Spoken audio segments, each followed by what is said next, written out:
Do we still have Yes. Josh Gad coming in Thursday? Who? We do, right?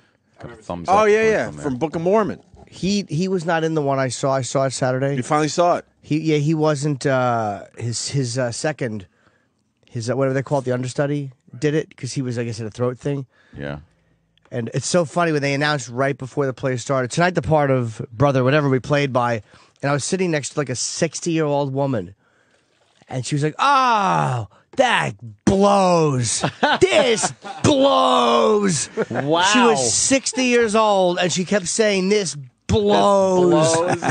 Dude, it was fucking great. He's And, probably an old school Broadway theater goer. well, he's nominated for a Tony. She wanted to see him. I didn't know the difference.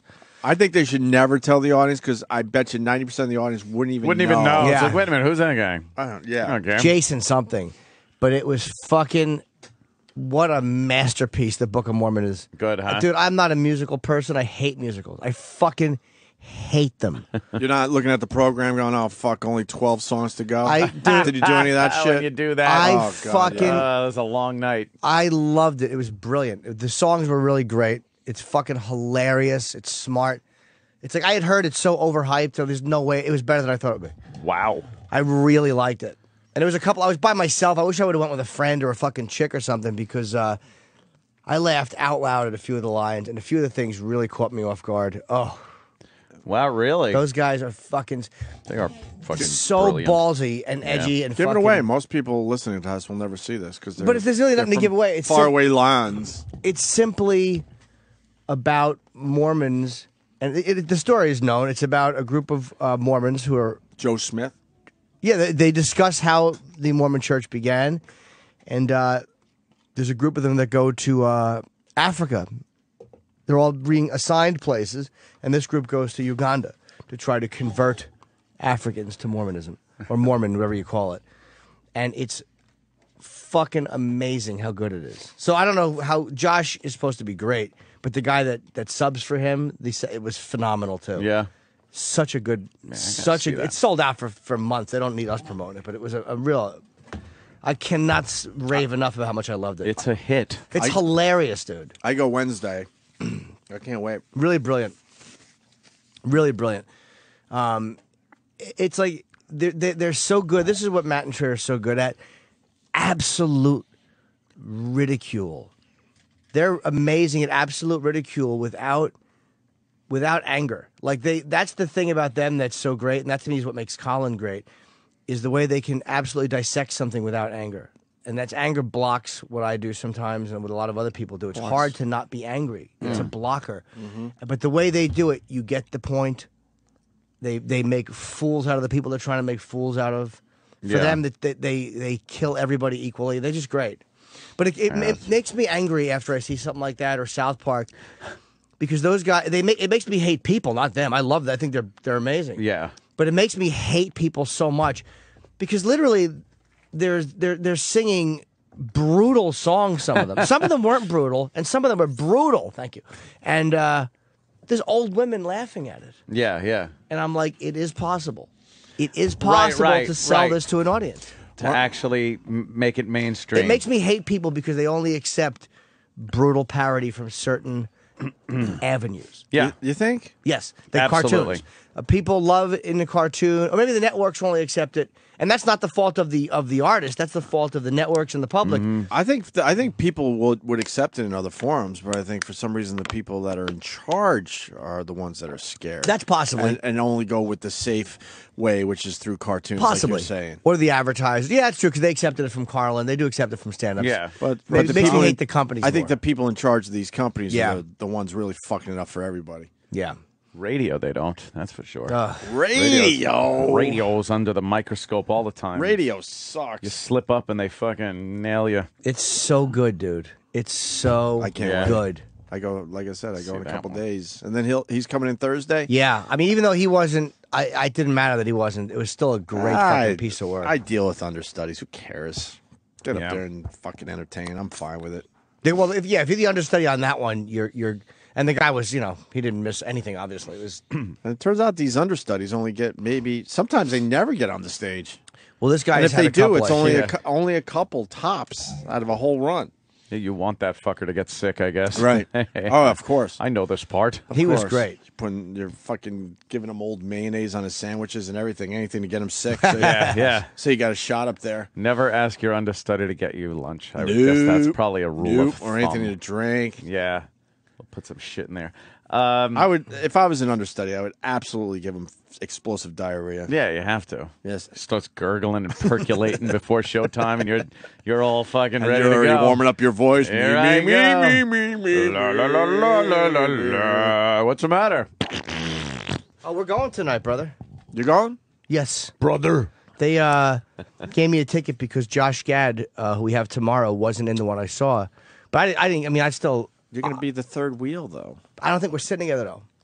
Why not? I think this is just the way the seat. This is sold out. They have a line for Can cancellations. Can we go down to the theater long together? line. Yeah. All right, good. You think it'd be creepy if you and I sat together and we had your wife sit in the other row so we could talk, we could laugh together?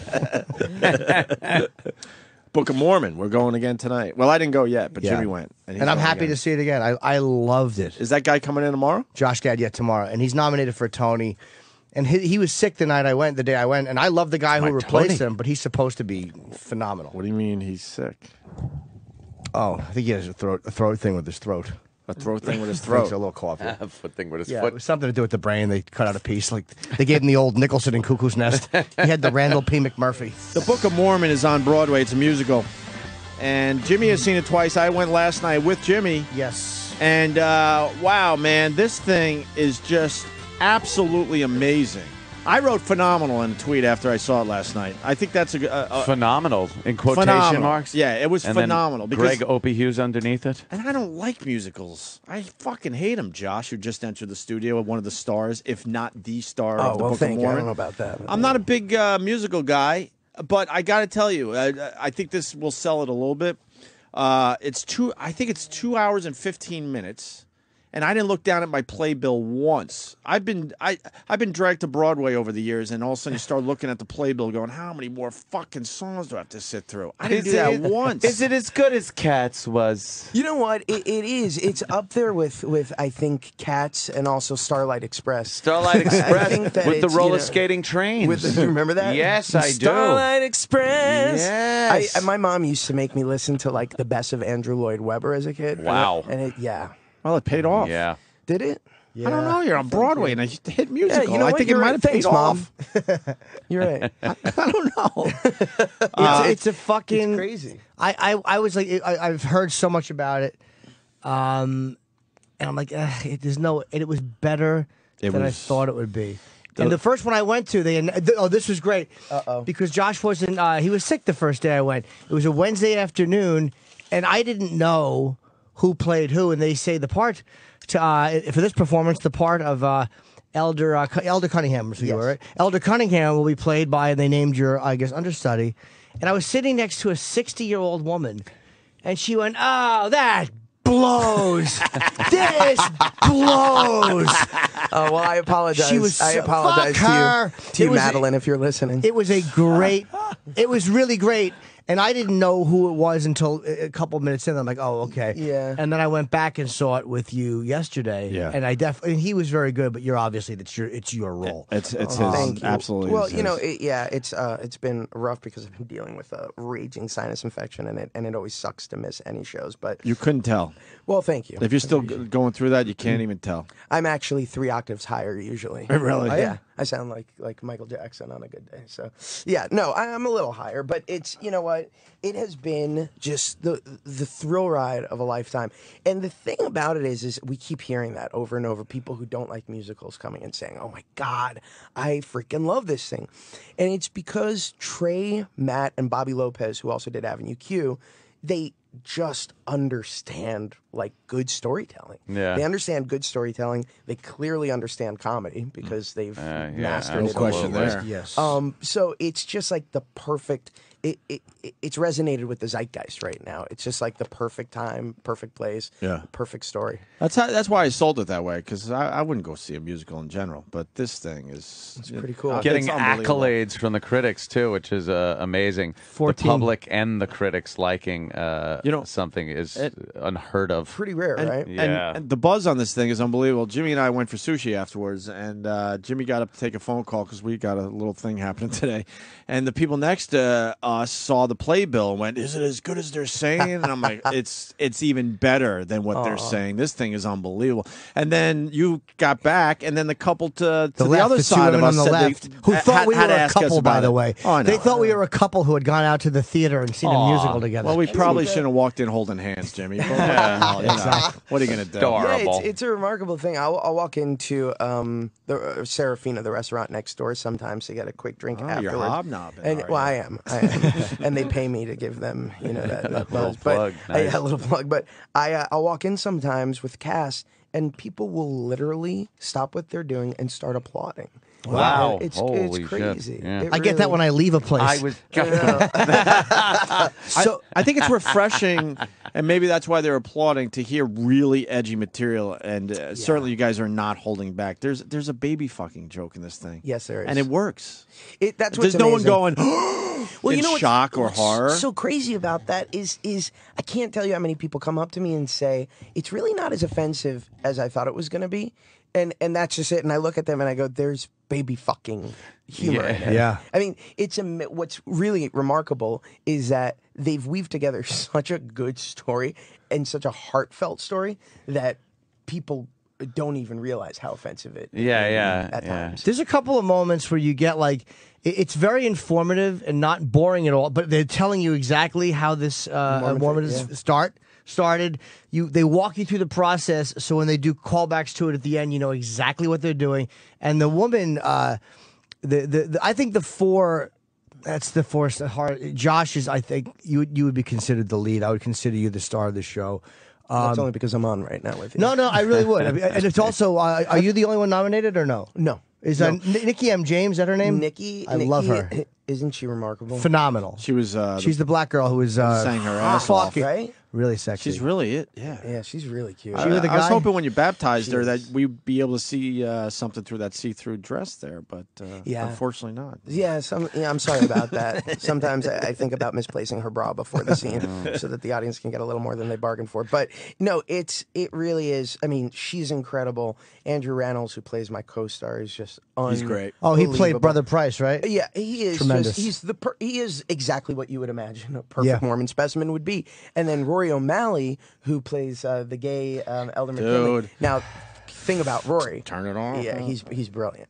Thing about Rory is he and I were roommates in college.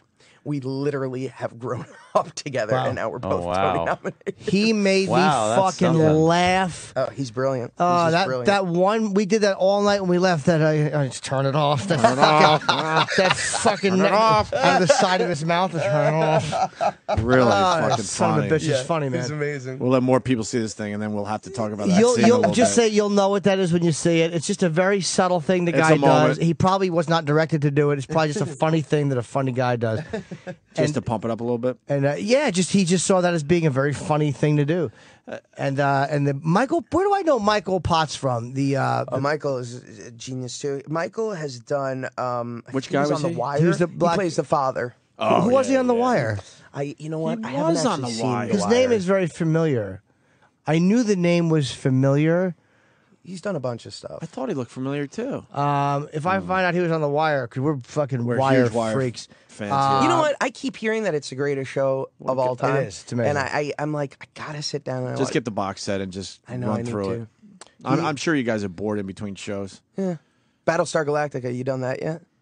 Oh, the box set? No. Oh, Really? dude, Obviously, new one, it's incredible. not the old one. No, the new one. The old one. I like Hey, with you know, Lauren Green.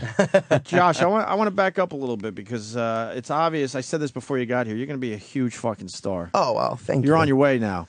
Where did you come from? Like, give us some basics here. Yeah, well, I grew up in South Florida, and I decided at a pretty young age that I wanted to be fat and funny. I succeeded at the fat part first, and then the funny part came a little after. And I decided that I wanted to go to college to pursue drama and acting. And I went to Carnegie Mellon, where I met Rory. And out of college, it was kind of like, oh my God, I'm gonna go take over the world. I wanted to do SNL desperately, like that was my dream, and they didn't want me to do it. Did you audition? I kept sending in tapes. Oh, they're lost, man. Oh well, I appreciate that. No, honestly, you could just tell. By the way, Brother Malzone. Oh, is that Michael Potts? Oh my God! Of course it is. Is that right? Yes. Yeah, that guy, right? Of course it is. The brother, the Brother friggin' Malzone. God yeah. Oh, damn we it, that's shouldn't do him. that. Is that a good role? Yes. That's a great. All right, now I gotta go watch it. A great Yes. role. God did he come out after the show? I have to didn't go have- again and meet him. Come have tonight. the- I he want you didn't to have- come tonight. I'm going to introduce you. He didn't have the glasses on. Yeah, And he yeah. wasn't shooting somebody. Oh, Yeah. fuck And you know what the yeah. coolest part about Michael is he's a teacher. He's like a drama teacher by day. Really? Yeah. You could tell. That's a great role that That's guy Brother had, man. Malzone. Pretty cool. Was Crazy. fucking God. I knew the name was familiar. I'm glad I didn't look He it up. looked familiar. Because I would have been obsessed You'd been watching it last night. It would have ruined your It experience would have wrecked my watching the night. show again. It would have wrecked my 'Cause night. All you would have done was you'd be scheming how to get a photo. Now we know. So SNL. It's so their SNL. loss. But it allows me to say this now. Chevy Chase was at the theater last night. I tweeted a picture because he was sitting right across the aisle from me. I know. And I said off air that this guy, Chevy Chase, who comes across as a bit of a dick in general, although he's turned it around a little bit with Community, people are starting to kind of like him again. Yeah. But he is a dick. It's a known fact that in general he's a dick, unfortunately. Yeah. He was very. I met him. He was amazingly. He was kind cool. to us. He That's was cool right. to us. Know why? Because he loved you. Yeah. He was loving your shit, and he loved the Book of Mormon in general. He was the one that stood up immediately Yeah, I with his saw hands that. in the air, just giving He loved a it. massive standing He ovation. himself. really, it's been a crazy star sighting place. I Who mean, have you seen? That's pretty cool. Leonardo DiCaprio. Oh, there was one night that literally this was the guest list: Leonardo DiCaprio, Tobey Maguire, Kate Hudson, Gerard Butler, Michelle Williams. It was like Frank Langella. Everywhere you looked, there was another star. Lorne Michaels, Steve Martin, Wow. Francis Damn, Ford man. Coppola, George Lucas. Everybody. Everybody. Jesus. Are you trying to say Opie, Jim Norton, and Chevy Chase doesn't add up? You know, it does. It does. I just. Wait, now, now, did you know ahead of time, or you're on that stage and now you're looking around going, "Wow, there's Leonardo." There was at first I didn't want to know, and then there was one night where I saw Lorne Michaels and Steve Martin, and I almost shit myself From the And stage? Yeah, and I was like, I can't do this anymore. I need to know. I need to be prepared so that it doesn't just completely throw me off. Freak you out. Yeah, I mean man, it's So such you an knew Chevy intimate was going to be theater. there last night. I actually I didn't know that. But I didn't see him until the end, so it was fine. And then you had one of the Gene Wilder came last week. Wow. And Jack Nicholson. We love Gene Really? Wilder. Pretty fucking cool. Together?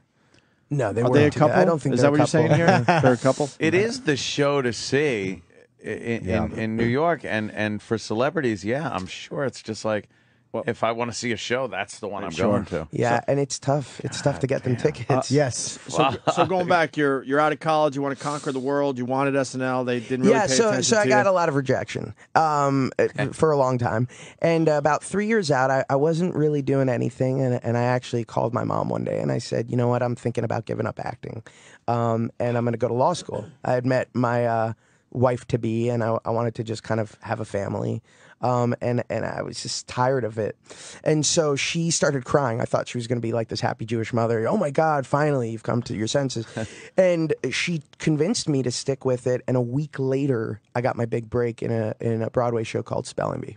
And then ever since, I've been fortunate enough to work. And how did Matt and Trey, come your way? I got a phone call 3.5 years ago from Bobby Lopez.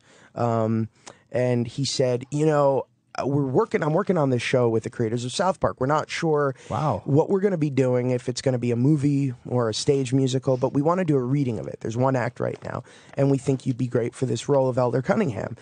I don't know if you can sing, so he asked for a demo, and we sent him one.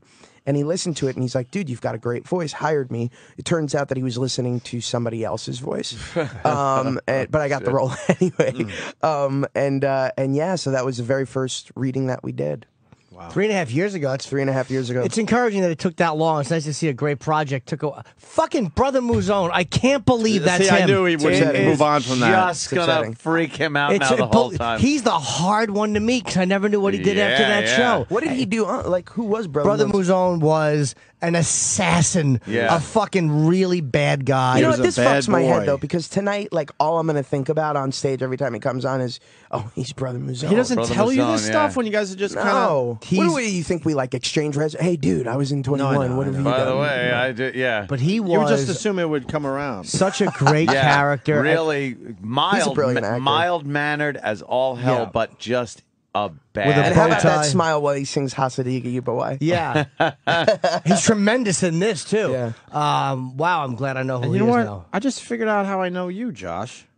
21. Yeah. Well, I just said it. Yeah, Yeah. No, I know, but I mean, there's not that much of an epiphany if I said it. that's true. honestly, I did not hear you say that. Oh, all right. To be Well, fair honest with enough. you, we're a little tired today, but I did the remember you card from counting movie. 21. Yeah. I like that fucking movie. It's a good one, isn't it? Yeah. And you know, Ben Mesrick, who also wrote He's been on the Social show. Network, Yeah. just such a brilliant book writer, and that whole story about the kids counting cards at MIT is fascinating. Everything he writes becomes a fucking money making movie. Money making hit. It's He's got kind a- of crazy. He's got another one coming out soon. Yeah, he does.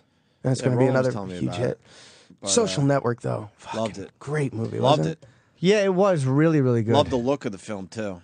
Yeah. It looked great. Unbelievable. and the that music Trent, soundtrack with Trent was amazing. The whole Unbelievable. thing came together just beautifully. That was so weird seeing Trent come out though on stage I know, for the isn't it? Oscars in a suit Yeah, and really everything. You're weird. like, isn't that the fucking guy that's spinning around with a dead pig head singing? Well, I wanna remember when fuck you Trey like and an Matt? animal? Remember when Trey and Matt came to the Oscars dressed as women? with chick.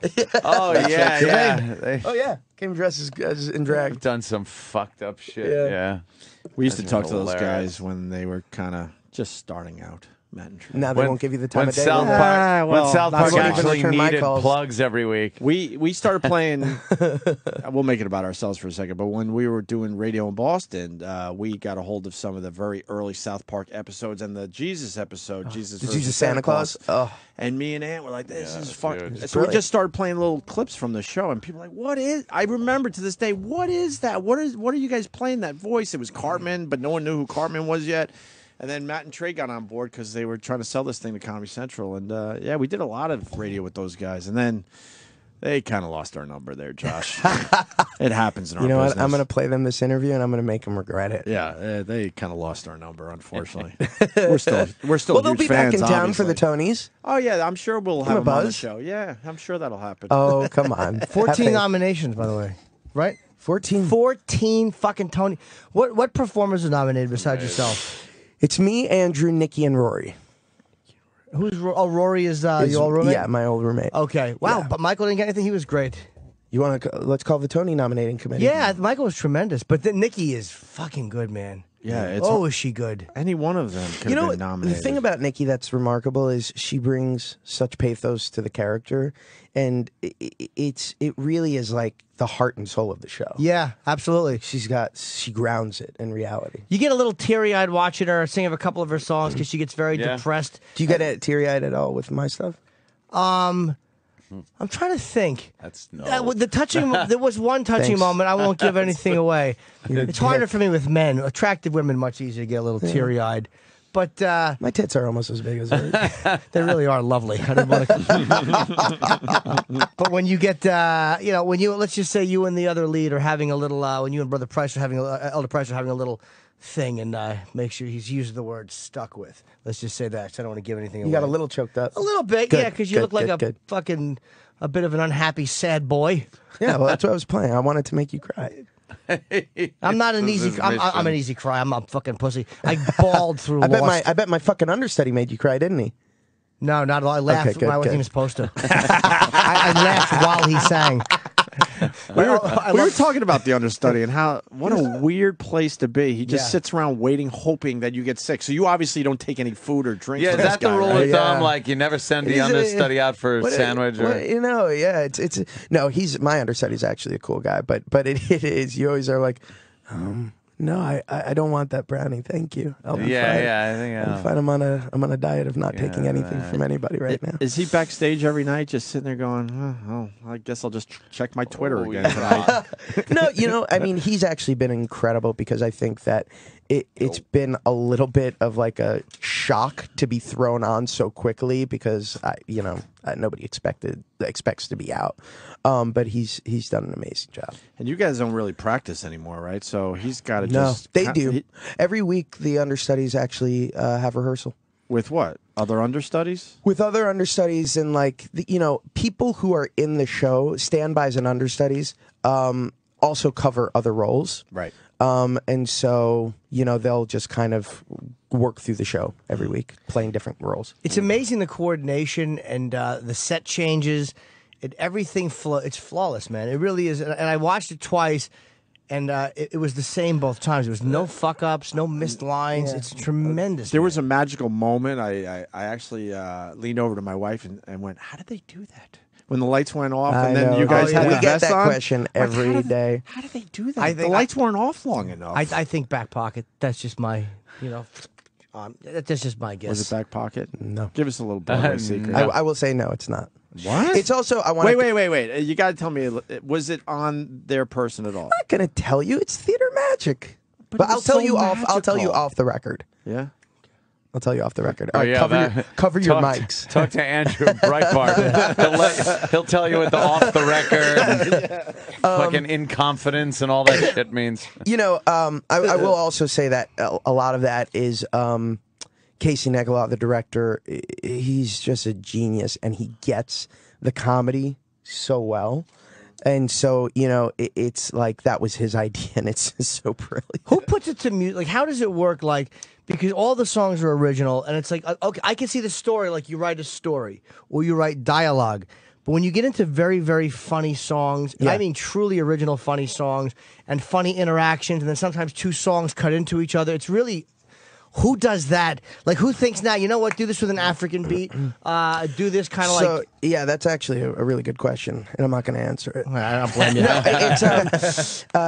It's Stephen Aremus, who is kind of the orchestrator and the musical arranger, is the guy who puts all of the pieces together, and he's brilliant. He worked on Wicked. He worked on Avenue Q. Basically, he's worked on everything that's been nominated for a Tony.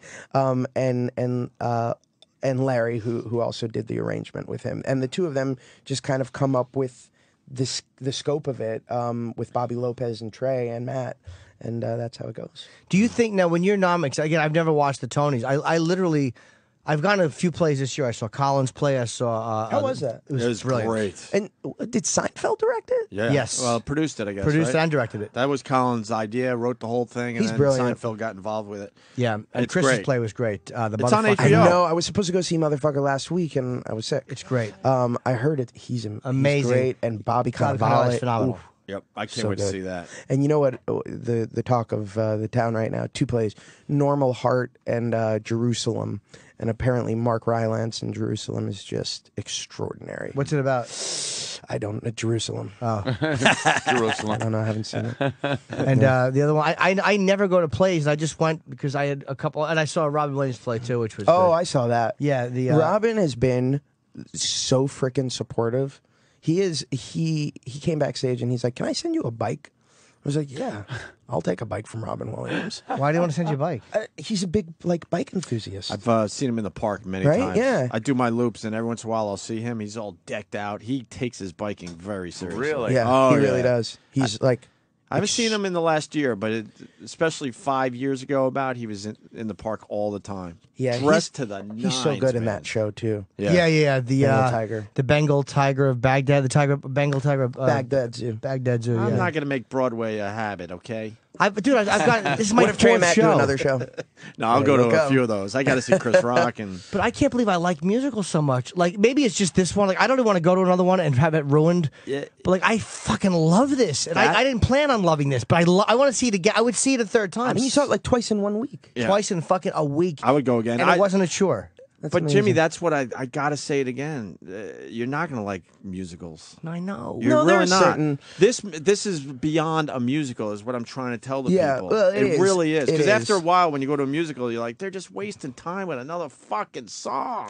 There's a good balance between the It's a songs. musical, just wasting time with a song. No, And there- by the way, for the record, there were funny ass songs that were cut too. Really? Like that's Trey and Matt and Bobby. They waste no time. They just want to get to the next. Like they want the story to keep moving. Right. But like it was interesting over the course of 3.5 years to see what went, what stayed, and what didn't. Oh wow. There used to be a song called "Family Home Evening," for instance. That was there used to actually be white women in the show, and so Elder Price's family would gather around and they would sing this kind of song about rituals, Mormon rituals, and it was hysterical. But they were like, "We don't need it. Right. Let's get the boys to Africa." And you know, it's just genius. They just kind of know how to keep the momentum going. Have there been any kind of backlash from Mormons? Nothing. It's because it's a weird. It's almost like it to me. It's a tremendous indictment of the arrogance of like these white religions going to this fucking really bad living conditions and kind of preaching their hometown religion to people who fucking have shit in the water. You and know- it Yeah. shows how ludicrous it is. I think. I mean, I think to a certain extent, I disagree because Okay. I don't think that that's Matt and Trey's intention. I think it's not necessarily an indictment so much as it is an opportunity to question everybody saying my way is the right way, your way is the wrong way. But it's also, in a weird way, a celebration of faith in general. And it's at the end of the show, it is kind of a pro-faith show, don't you think? Like the celebration of the religion that Cunningham creates is saying, you know what? These things may be absurd and you may not agree with them, but if you can buy into it, it may help you. Yeah, in a way, it also to me, I read it, and again, I'm obviously know less about it than you do. But when they were saying like when the villagers give their performance, let's just say, and the things that they're pointing out are so dirty and ludicrous. But to me, like, the frog and this and that, to me, those are comparable to the symbolism in Christianity or whatever. The loaves of bread and the water. Like, that's how ridiculous it is. If you just explain it instead of that loaves is of bread. that is absolutely true. I just don't think it's an indictment. Okay, maybe not. Of the Mormon Church necessarily. I think it is kind of a statement On religion in in general. general, yeah. And, Absolutely. And it is funny because we have a lot of people of different religious sects coming to see the show, and it is always funny to me when they kind of pass judgment on the Mormons. But if you do think about your own storyline, it is as cuckoo for Cocoa Puffs. Yeah. As, it's like, oh, those Mormons believe that. No, my God came back after a couple of days and then, I mean, Right. and to each their own. And I have faith and I have, spirituality, but it's all kind of the same. It's all relative. I've always thought the Mormon thing was really strange, though. I mean, I'm a Catholic, and I know we have some strange stories. I will acknowledge that. But this Joseph Smith in Rochester, Yeah. and, what? Yeah, well, I think golden that- plates in his yard in the I think- 1800s. I think that's the part that kind of gets everybody is that it's the all-American religion and it's so modern. And it's like people scratch their heads and go, wait 1 second. Christ came back when and did what? And Where? Where? Yeah. And the Native Americans were what? He came back 3 days later to talk to Joseph Smith. Yeah. But again, to each their own. And fair enough. I mean, like I said, I got to say it again. We have weird stories about religion. But I'm a Jew. We have plenty of weirds. We have do. a very angry God. He's really spiteful. Yeah. He's just like testing A lot of everybody. suffering and yeah, testing. Yeah, you kill your son. Just kidding. Just gotta take it back. Suffering. Yeah. Turn it off. Like a light switch, turn it off. Have you listened to the soundtrack? Yeah, on my iPhone. Yes. I'm fucking obsessed. Love that. By the way, I'm trying to figure out- 42, first musical I've ever even thought of purchasing. No, really, Les Mis? I wouldn't know Les Mis if they fucking stood up here and sang it to me. Oh, come on now. Never. What if they sang the lyrics with "This Is Les Mis"? Then I would probably say, "All right, gotcha." But no, it's just not my style at all. But this is really. We got the soundtrack in front of us. I just don't know if it translates to radio. I don't know. Oh yeah. What song would you suggest? Why don't you play my song, you bastard? Which one? Yeah, which one? You had a few there, Josh. Man Up. Man Oh yeah, Man Up is Man Up is. That was actually that will run through my fucking head. Man Up's pretty good. Yeah, Man Up is fucking very We funny. certainly could play Man Up at the end of this segment for you. I like Man Up a lot. So how long do you think you're going to be stuck on Broadway? One more week. I'm gonna get after the Tonys are done. I think I'm just gonna quit. We Just leave. we had a friend on Broadway, and he said, "Fuck, doing the same thing night It's a lot. night after night. It just gets It's exhausting. It's a lot. I mean, my wife said to me yesterday, she goes, "I'm so excited for you not to sleep during the days anymore." And I was like, "Oh my God, that really is a depressing thought." I sleep a lot of it because it is you have such an adrenaline rush after the show that you just can't kind of sleep. toss and turn all night.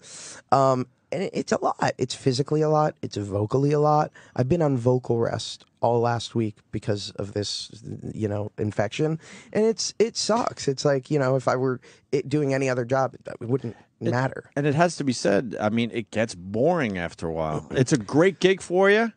You're not going to trash anybody, and you shouldn't, but doing the same thing day in and day out, it gets a little boring if you're a creative guy like yourself. I would say generally that's true. It's not the case with this. Wow. It really isn't.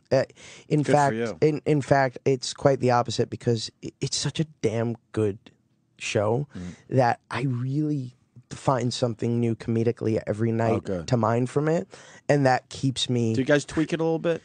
Oh yeah, I mean by virtue of the fact that we're doing the same thing night after night for a different audience, the tiniest thing goes the longest way mentally to just keep it fresh in my mind.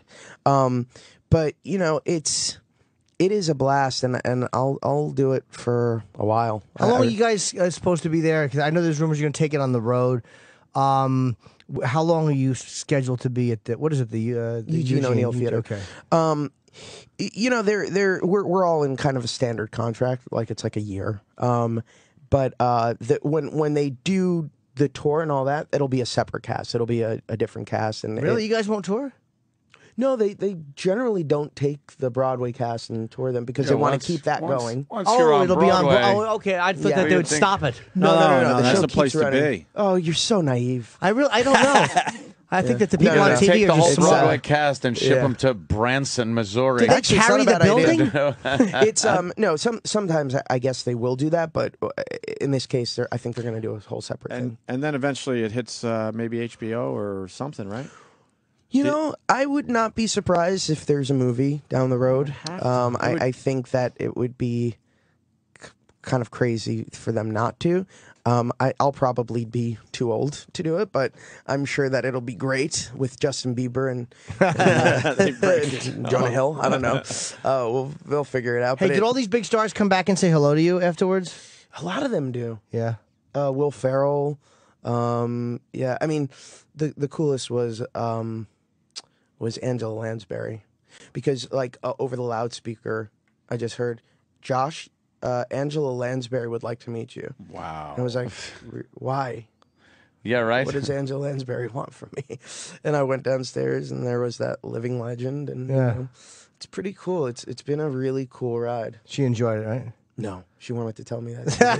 What if she was like, "Sir, that was the biggest piece of shit I've ever seen." Yeah, exactly. Nice language. Yeah, Angela. But there are some it starts off where you think it's going to be like a very straight laced. If you didn't know, if the marquee didn't tell you that Matt and Cher are behind it, you think it's going to be like a standard quote unquote musical with some funny songs. And then they get to Africa. When they get, boy, that Michael Potts comes out and immediately. You're really upset. You have no idea what you just did, Josh. But I loved him before that. I knew he was Brother Mouzon because he had glasses and the wire and a bow tie and a fucking pistol. But he was in this that song number. Well, the opening scene of Africa Tremendous. just kills. Just good, tremendous. When the right? guy walks across the stage. Let me tell you, the Oh very my- first time we did that in a reading for an audience, I have never been more scared and uncertain in my life how Really? something was going to Really? go. Oh, yeah. I mean, you think about those lyrics, which I'm not going to mention right. because you want the audience to be surprised. But Yes. it was insanity. I was like, oh my God, I hope this works. Otherwise, we're all going to be in a lot of danger. Yeah, it was, but from the get-go, it worked. It Now, killed. The problem is you don't even have to be here because this show is sold out for how long? Yeah. 3-4 months at this Sold point? out till 2015. No, it really is. It's So it's going to be tough crazy. for these people to get a ticket. It is. It's it's going to be tough, but you can absolutely get tickets still. I do think that we're sold out until September maybe, but you can also do lottery, and there's standing room every night. Oh, really? Mm-hmm. And they also have, I noticed, the line for the box office was very short. The line where they're waiting for cancellations was fucking 40 people deep. Yeah. They're just waiting, And hoping hoping. somebody is killed in an auto accident and can't make the show. Hoping, yeah. Yeah, it's really... I panicked because we had tickets at Will Call, and we had a crazy day yesterday, so I got down there pretty close to showtime. Like, they probably fucking got rid of my tickets because I heard about this line. Well, then the other thing has been, that unfortunately, some people have been buying fraudulent tickets, which sucks. Ouch. Oh, and boy, yeah, you get so, to the door. And yeah, people should check that out early just to make sure that they've. Happened to me once in front of Madison Square Garden for a Knicks game. Happened to me with the producers. I'll never forget it. I was so pissed. Did you go out and chase the guys down? Hey, you. Oh, I told the story. Are you a big basketball guy? I used to be. I'm starting to get back into it. Oh. You want LeBron or you want Dirk? I'm from Miami. I'm a huge Heat fan. Fuck, another Miami guy. He's from there, though. I'm from there. Yeah, all right. It's not like I jumped on the bandwagon. But that's when fair. he did. Yeah. But that's I fair. mean, I 'cause- used to be like going to games with Ronnie Cycli. It's been a really difficult couple of days for me because they're just. It's a mental thing at this point. I think that I feel bad for LeBron because He's got to wake up. He doesn't. well, you know what He had though, 8 points the other night, sir. it is so unbelievable how unfair the media has been to him. Though they're putting so much pressure on him, and I think that nobody can overcome that. It's just that kind of pressure is too overwhelming. And one week he's Michael Jordan, and the next week he's worthless. It's like it's a little crazy, and they're kind of hot and cold. I with think it. the media pressure is fair just because of how he, left Cleveland. Yeah, I don't agree with how he did I have it. no problem with him wanting to move on. It was just the way he did it. I agree. I'll never forget I that. agree with that, and I think And then America someone go, agrees well, with that. he raised $2 million for the Boys Club of America, whatever the charity was. All right, good. That's nice. I that think he it did was a that, cool but- decision just by virtue of the fact that wanting to be a team player is cool, but the way he did it was gross. Have you ever been to Cleveland? Yes. That's I all- love Cleveland. That's all they had. I know. No, That's that's not all true. they- Rock and that's Roll all- Hall of Fame, bud. Like I said, that's all they had. Now you're getting me mad. I'll tell you what else they have. They- Giant vaginas. Cleveland is the home of the big pussy. I Yeah. fucking Let me- love Cleveland girls. And let me tell you what Yes. the Rock and Roll Hall of Fame does. They go into these attics of rock stars that have been dead forever and try to find stuff that even the family of the dead rock star could care less about. All right, yeah, take It's this. true. I went there and they had like an exhibit on John Lennon, and it was like all of his glasses. Right. I was like, that's Wow. so No, sad. it was the glasses he tried on before he got the good ones he liked. That's the problem with the Rock and Roll Hall of Fame, right there, sir. Wait, you're like- having unhappy feelings. Oh, Turn it off. Like a light switch, turn it off. Jim, I think you may have a role in the tour. Oh, that fucking Oh. guy. Turn it off. You can play Michael Potts' role. I would love to play. No, I couldn't. can we play. tell them the people out there what that song is about? Because that doesn't give away much. Just does let's say it? it's about emotions and handling emotions. It's brilliant. Turn it off. Oh, that yeah. It's just Someone was Closeted feelings. Yeah, someone was trying to push down their closeted feelings. Oh. Just basically, Wow. going, what "Turn I it just off." what is I'm okay. yeah. I'm all better or whatever. That what he says when he stands up. I'm all better. Yeah. Oh, that fucking guy made me laugh, man. He had a Jim Carrey vibe to him, but not on purpose. It was just his vibe. Yeah. With his mouth and the shape of his face. He's a funny guy. He's brilliant, and he came out of nowhere. Like we literally, he was the last piece of the puzzle, and they found him this summer. What else can we say? The thing is great. It's a work of art, and I'm just it glad we got really to is met- a masterpiece. I'm glad we got to meet Josh. Yeah, I am Well, you too. couldn't get Trey and Matt, so Nah, that's the best thing. we hope you come back, man. Yeah, I would love to. You got anything else kind of happening out there for you? Well, it's kind of right now all about a Book of Mormon, but I'm excited. I'm starring in a new animated show called Good Vibes, which David Gordon Green, who did Pineapple Express. Great movie. Yeah, he's genius. I don't have to say that, but He created it. And it's going to be on MTV starting this fall. Great. And I also have a web series called Gigi, which is, I think, really funny. And it's you can see that on mydamnchannel.com or on YouTube. Great. Check it out. Yeah, this Josh guy is going to be a big fucking name. I'm telling you right now. Oh, thank you. Really Yeah, talented we're guy. very psyched you came in, man. And Yeah. I'm happy I got to see you because I understood why that woman was upset that you weren't in it. It wasn't that she didn't like the other guy. It was What did she before say, he said a word. balls? She said, that blows. That blows, yeah. This blows. Literally, not a word had been spoken. The announcement had been made a minute before. They said, like, the show starts in 1 minute. And this old bag was unhappy that Not you weren't a going to be there. happy girl. I should find out her name and send her flowers. Yes. And is it Josh Gad on Twitter? Did we get that right? Yes, at Josh Gad. GAD. Yes. All right. Why don't we play your song going on a break, man? Yeah. You've been given some wrong information, Very good. Brother Muzone. He's going to obsess, Josh. This is yeah. Can you it just really tell is Michael obsession. Potts there are some fucking real radio people that really like him? Have him on the show. I would love to if he'd come. I just don't. My low self-esteem says he won't come. 'Cause I love him. Aw. We'll figure it out. All right. Yeah. Josh, thanks. Come back and see us. all rolling. right? Absolutely. Thank you, guys. From Thanks, the man. Broadway hit Book of Mormon, here's Josh singing Man Up. Josh Gad, remember that name. Yes. My God, man. He's huge because of the Broadway show, but remember that name. He's going places big time. We'll All be right. right Thanks, back with guys. Michael Potts from Book of Mormon and The Wire. Awesome. What character in The Wire so people Brother know? Muzone. Nice. We're talking He's to a him good one. next. Yes. Good. What is E-Rock doing? Eric. Yeah. Why would you bring us back? You said one break, nobody told me anything different. I was just walking in. I didn't even get to sit down. Why would you bring us back if no one's even in the studio? And now you're playing the Wire theme, and the guy's not even here, by the way. Did you see the Wire guy anywhere as close to the studio? No, I was told he was here. I mean, Are we back on? Yeah, but we got live reads and stuff. What happened to the live read? Can we do another break? yeah, we could do one here. I'll switch the beds. Hang on. Well, Wait, are we on the air right now? live read. We're on the air. Let's just do the live read. Michael How many Potts, live reads do I got left? This is the last one. Oh, it's the last one? I mistook Roland's email. That's my fault because he said downstairs, meaning the publicist was waiting Oh, downstairs. now he's here, though. Oh, Michael's here. So it almost worked, Oh, E-Rock. they're walking him in. Kenny, please get I'm Michael sorry, Potts' E-Rock. seat. I'm sorry, E-Rock. I'm sorry, E-Rock. Will You you can accept still my do the live apology? read right now. Yeah, that's fine. I We can can't still do it live now right because now the Here. guy's walking in. Oh, he's here. Now you're gonna Yeah, have to he's right here. This is him right here. E-Rock is as dumb as they come. Michael Potts, it's a pleasure, sir. How are you, buddy? Good. How are you? Pleasure. We got to, me and Jimmy went and saw Book of Mormon, okay? Cool. And we absolutely loved it, so don't even be confused. We loved it like everyone is loving it. Right. And I'm sitting there, and I think Jimmy was doing the same thing. We're thinking to ourselves, how do we know this guy? And it's really bothering us. And then we discussed it on the air, and someone goes, he was in The Wire, which is pretty much our favorite show. Oh wow, that's good to hear. it was, it's still good to hear. And, Yeah, and it's because you didn't have the glasses on. Right. and you got weren't the shooting glasses and the anybody bow at close tie. range. Right.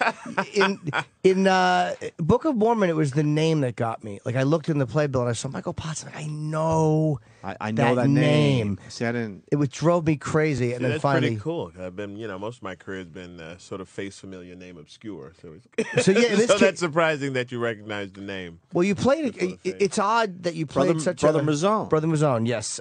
From The Wire, and we're like, and then it finally hit us, and whatever. But One thing I would like to ask you about that because we're obsessed with The Wire. Obsessed.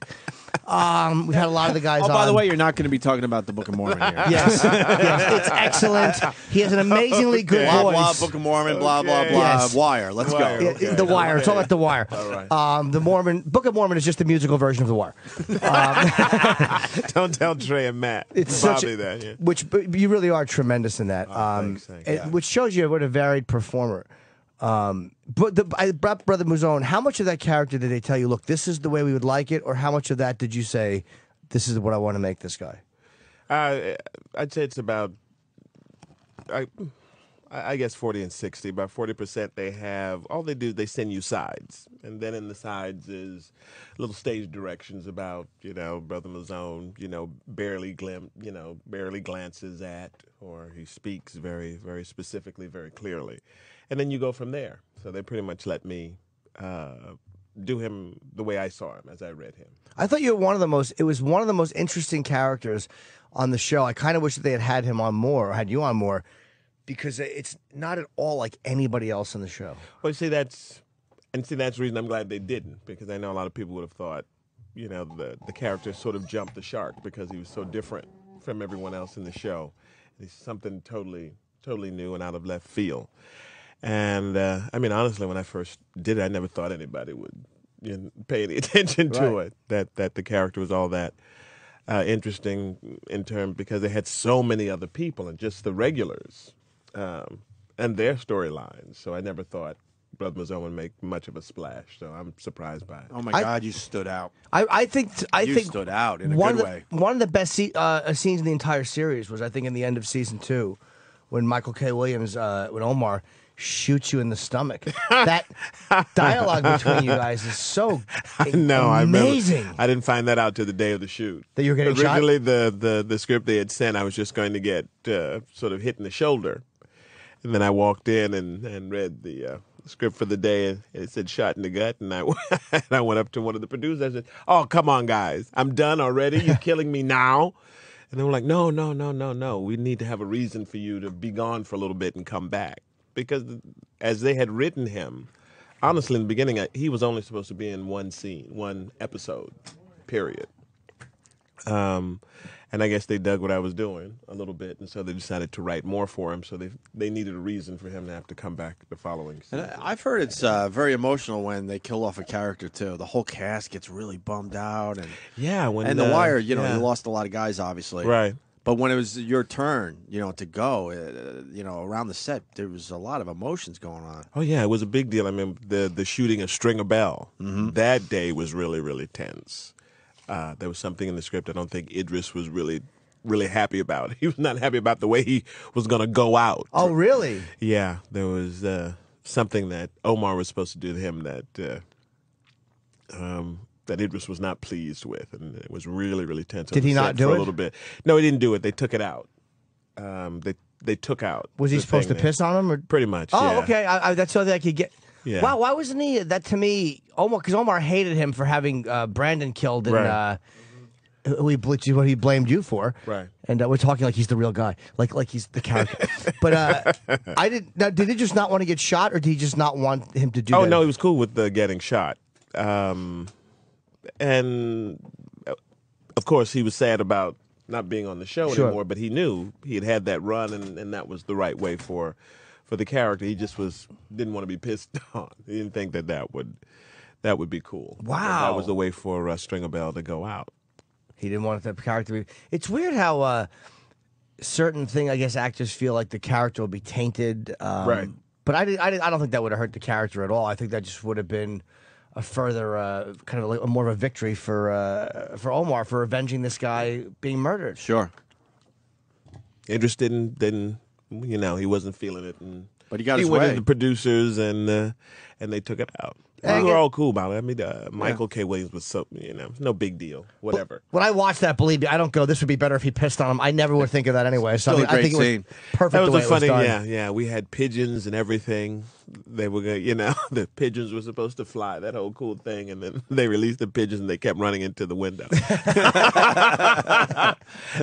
It was hysterical. They had 24 pigeons, and every time they released them, because they had the big window in the back, they tried to fly out, and they would just like smack That is great. into the window. It was, so everybody cracked up. So that broke a lot of the tension too. Well, you knew too that it was because the Wire I couldn't believe when they killed D'Angelo in season 2. I couldn't believe when they killed this one.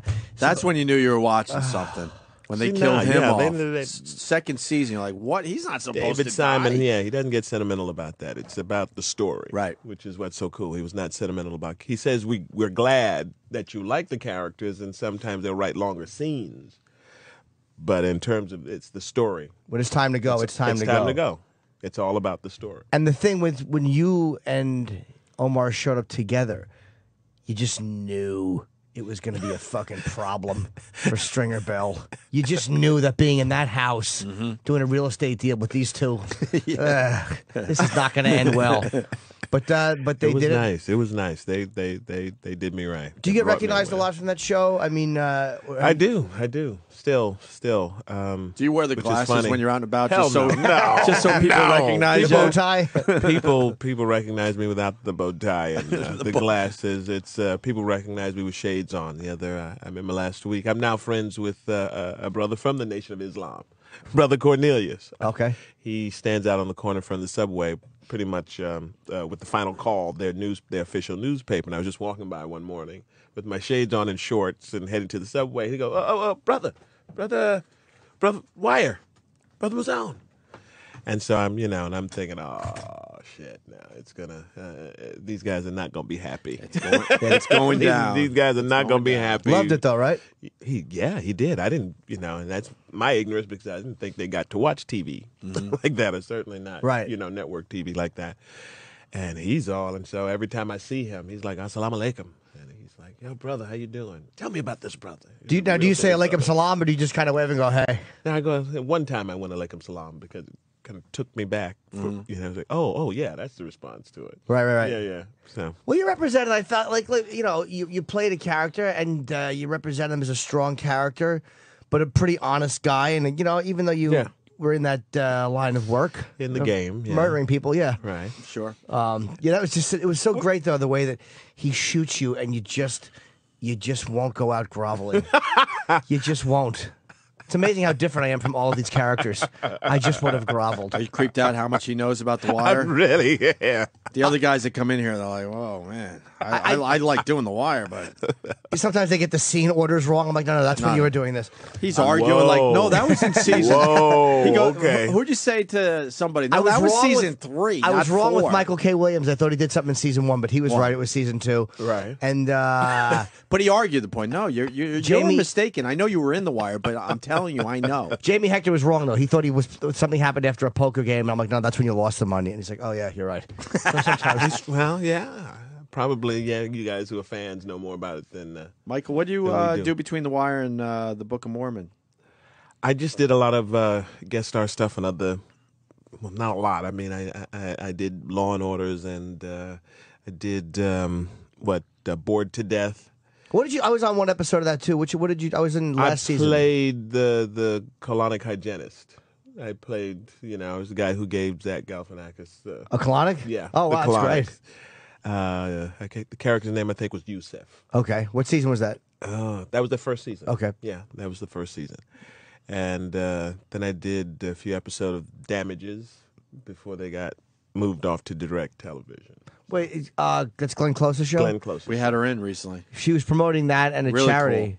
cool. Yeah. What Damages is still on, but It's still on, but they were they're no longer on FX. They were sold off to DirecTV, so they're on their network now. oh, I didn't know DirecTV had a network. Yeah, they did. Remember Friday Night Lights? It left NBC, and DirecTV picked it up and ran it, and then it was able to come back to network TV. Oh wow! So is that like I guess? Is that like the area in the airport where they send you to de-ice? Like, where you're not on the runway to take off, but you're not back at the gate either. I guess that's it. And then you get the call for Book of Mormon. Wow. I know. Did you know this thing was going to be a hit? I knew it would be successful. I didn't know it was going to be the biggest thing of the season. Certainly, I didn't know it was going to blow up like that. But I did think it was going to be successful. I didn't even think I'd be in it. Honestly. I'm sorry, Mike. When you read the, because I don't want to give away what his first song is, just because it tells too much. But let's just say, That's a great song. what is the name of the song? Hasadiga Ibowai. Okay, Hasidi. Now, is that what you had to sing in the audition? Yeah. It went, but it was called something else. Right. It was a different African phrase before then. So yeah, I had to sing that. And when, as you're reading it, are you realizing like these lyrics are actually going? Oh, I into- couldn't stop laughing. I was sitting out when they first gave it to me because they're really nervous about it. They were like, "We understand if maybe you want to read it a little bit. We understand it's not for everybody, and we can but if you'll just look at it." And I remember I took it out, and you could just hear me howling around the corner. good. It's like it was like, "You are not gonna say this. You are not going to say this." You have, I think. We don't want to give it away. No, right? no, Okay. because it's just It's such a great moment in the show. Yeah, I would say Michael has the first jaw-dropping moment of the show. The first jaw dropping, To say the least. and it's, but it just works. I can't believe the stuff that you guys get away with in that show. I don't believe we get away with that stuff. I really thought that. And on Broadway. And I thought there'd be, for a while I would leave through the lobby because I thought people would be out there ready to beat me to a pulp, and I'm shocked. I'm shocked that there haven't been more protests. The first why I got a question maybe for Jimmy as well. Why do you think it's so accepting? Because it's pretty rough and edgy stuff at times, and it's on Broadway. And it's a hit musical, and people are accepting this material. I think people accept certain social parody and religious parody from certain areas. Stand-ups more feel like they're hearing our real opinion, and they feel like they can confront us on that. South Park has almost been so accepted as parody. Right. You almost look like an asshole criticizing them. Right.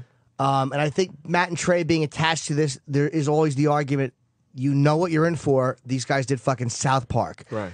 So I think that's a big reason. Well, we're talking about, and it's new. Yeah, it's not like anything else. but we're talking about baby fucking. Yeah, there's Which is baby. amazing. If you think about it, I'm sure just saying that right now, people went, That has been the subject of that is broached. Yes, and it works. it works. It's Well, hilarious. come on, people have been telling dead baby jokes forever. So They have it's, just not on Broadway in a musical form, just standing ovations. Exactly. That's what I'm getting But at. again, it's not a musical based on a movie. It's not based on somebody's songbook. It's totally original, and Broadway was starved for something new. It's not a revival. Right. When I knew I was seeing a good musical, first of all, it's over 2 hours, and I didn't mind. And I never looked down to see how many songs were left. See, that's I've been to musicals That's where you're great. like, That's great. 3 songs in, you're like, how many more? How are many? these? I know. I got 12 I know. more I know. songs to sit through. I didn't do that once. Not a once. You really feel, and I don't like musicals. I don't. That's what I'm getting at too. There, I want to go as far as this to is say this is going to help sell the show even Thank more. you. I'll Yeah, go as far well, as to say I well. despise them. Yeah. And this Ooh. is the best thing I've seen. Literally, for someone who hates musicals to go to something and love it. I've seen it twice. Yeah. Because we had Josh Gad, but the first time I went and saw it, his understudy, I guess, was Right, 'cause his throat.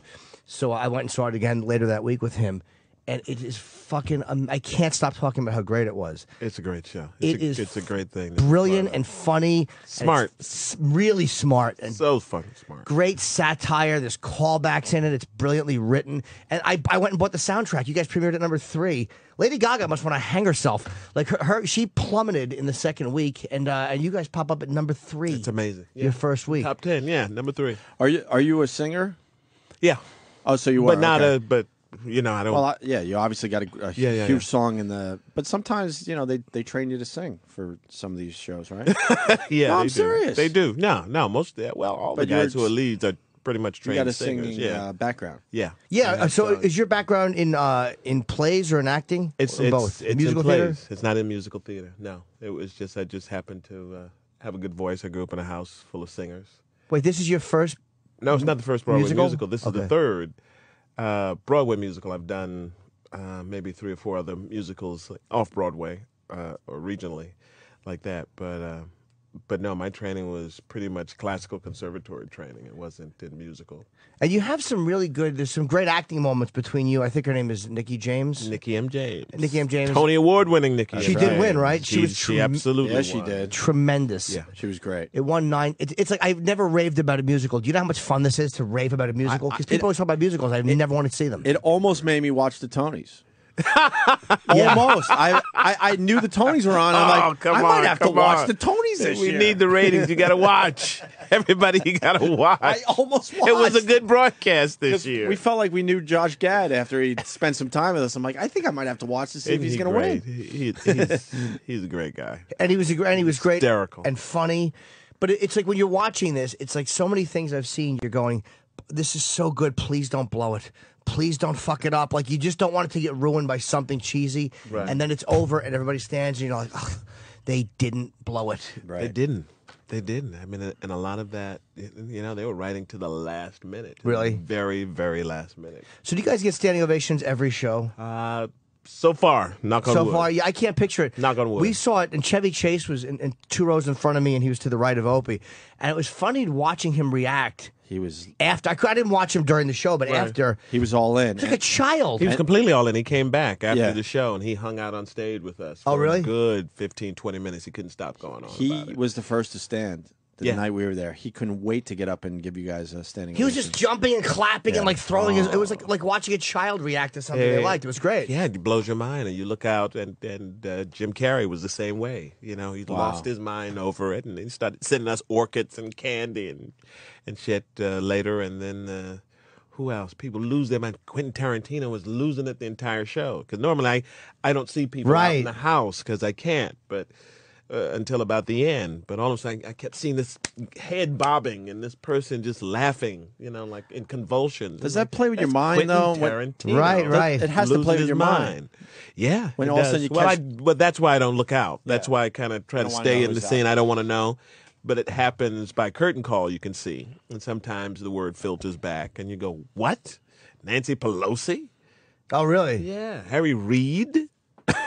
You've had some impressive. Josh Gad said one night Nicholson was there. Nick J. Yeah, he sent us like cake or something like Oh, really? that. He sent us something. No, he sent us a case of Veuve Clicquot, something like that. What is that, liquor? Yeah, champagne. He sent us champagne after.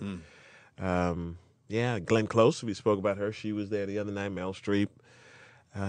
Justin Timberlake, Cameron Diaz has been twice, Demi Moore, Ashton Kutcher. It just goes on, and it's kind of insane. It really is. It's like all of Hollywood. That's Rachel pretty Weisz, cool. Daniel Craig.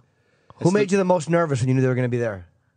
Oh, I didn't know ahead of time, so it really didn't bother me.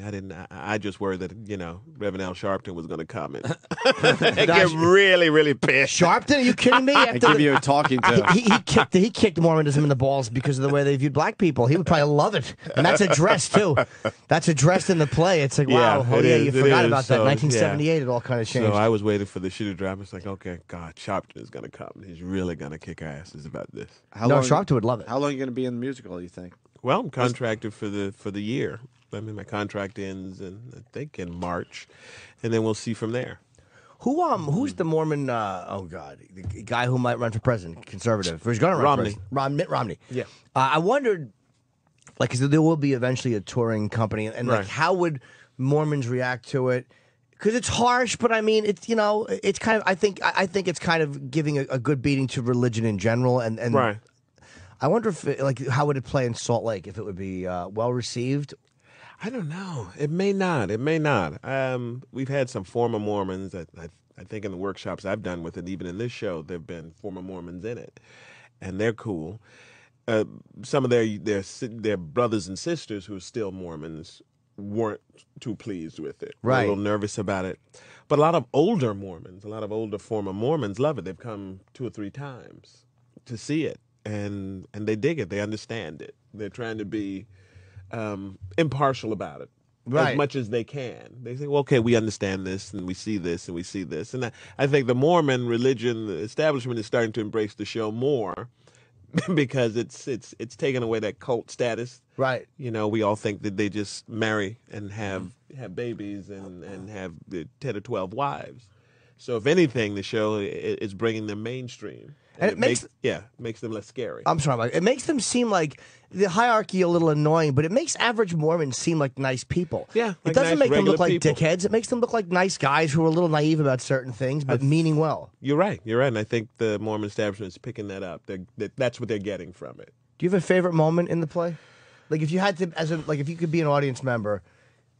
I mean, there's so many amazing moments. They're amazing moments, but I just find Man Up cracks me up. That's all. Man the Up one is that's great. the one that Josh does at the end of Act 1, the kind of mock, rock shit, and that just cracks me up when Josh starts singing that. What did Jesus do? Right. He crawled up on that cross and stuck it out. Yeah, took it on the I mean, chin. took it on the chin. Me and Jimmy, That's awesome. We go back and forth with that. Turn it off. We're obsessed. We're doing it in our regular lives now to each other. Turn it off. That one moment. Who's the guy who's fighting being gay in the play? What's his name? That would be Eldon McKinley, played by Rory O'Malley. Fucking hilarious. Isn't he? Oh, that With the whole turn it off. Yeah. No. What did he say? You're getting gay thoughts like every day. Turn it off. He does this thing where Just find the box that's gay and He's crush trying it. to crush it. He screams. He's trying to convince himself he's not gay. And we got to give this little thing away so people pick up on it. And then there's a scene where maybe people will have to pack and leave. And he comes through the stage with his pink luggage. Oh, my God. I know. A great callback that I hope everyone picks up on. Yeah, I don't think a lot of people will pick it up. They do. Okay, Oh, good. they do. All right, good. They- 'Cause some of those subtle things, you wonder if They everyone is get it. picking up on it. No. They get it. The guy fighting being gay is also great. There's so many great. I got like a little watching Nikki M. James sing. You can't help but get like a little like choked up. It's like, fuck, am I gonna cry during this? It's embarrassing. It's like it's a You know, comedy. She's great. She's the heart of the show. She's the heart of the whole thing. Right. She involved with anybody? Yeah, she is.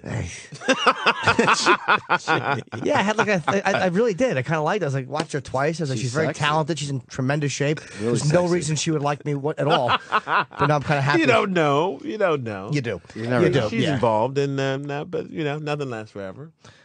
I like that. Give her a He's- call. Bring her in.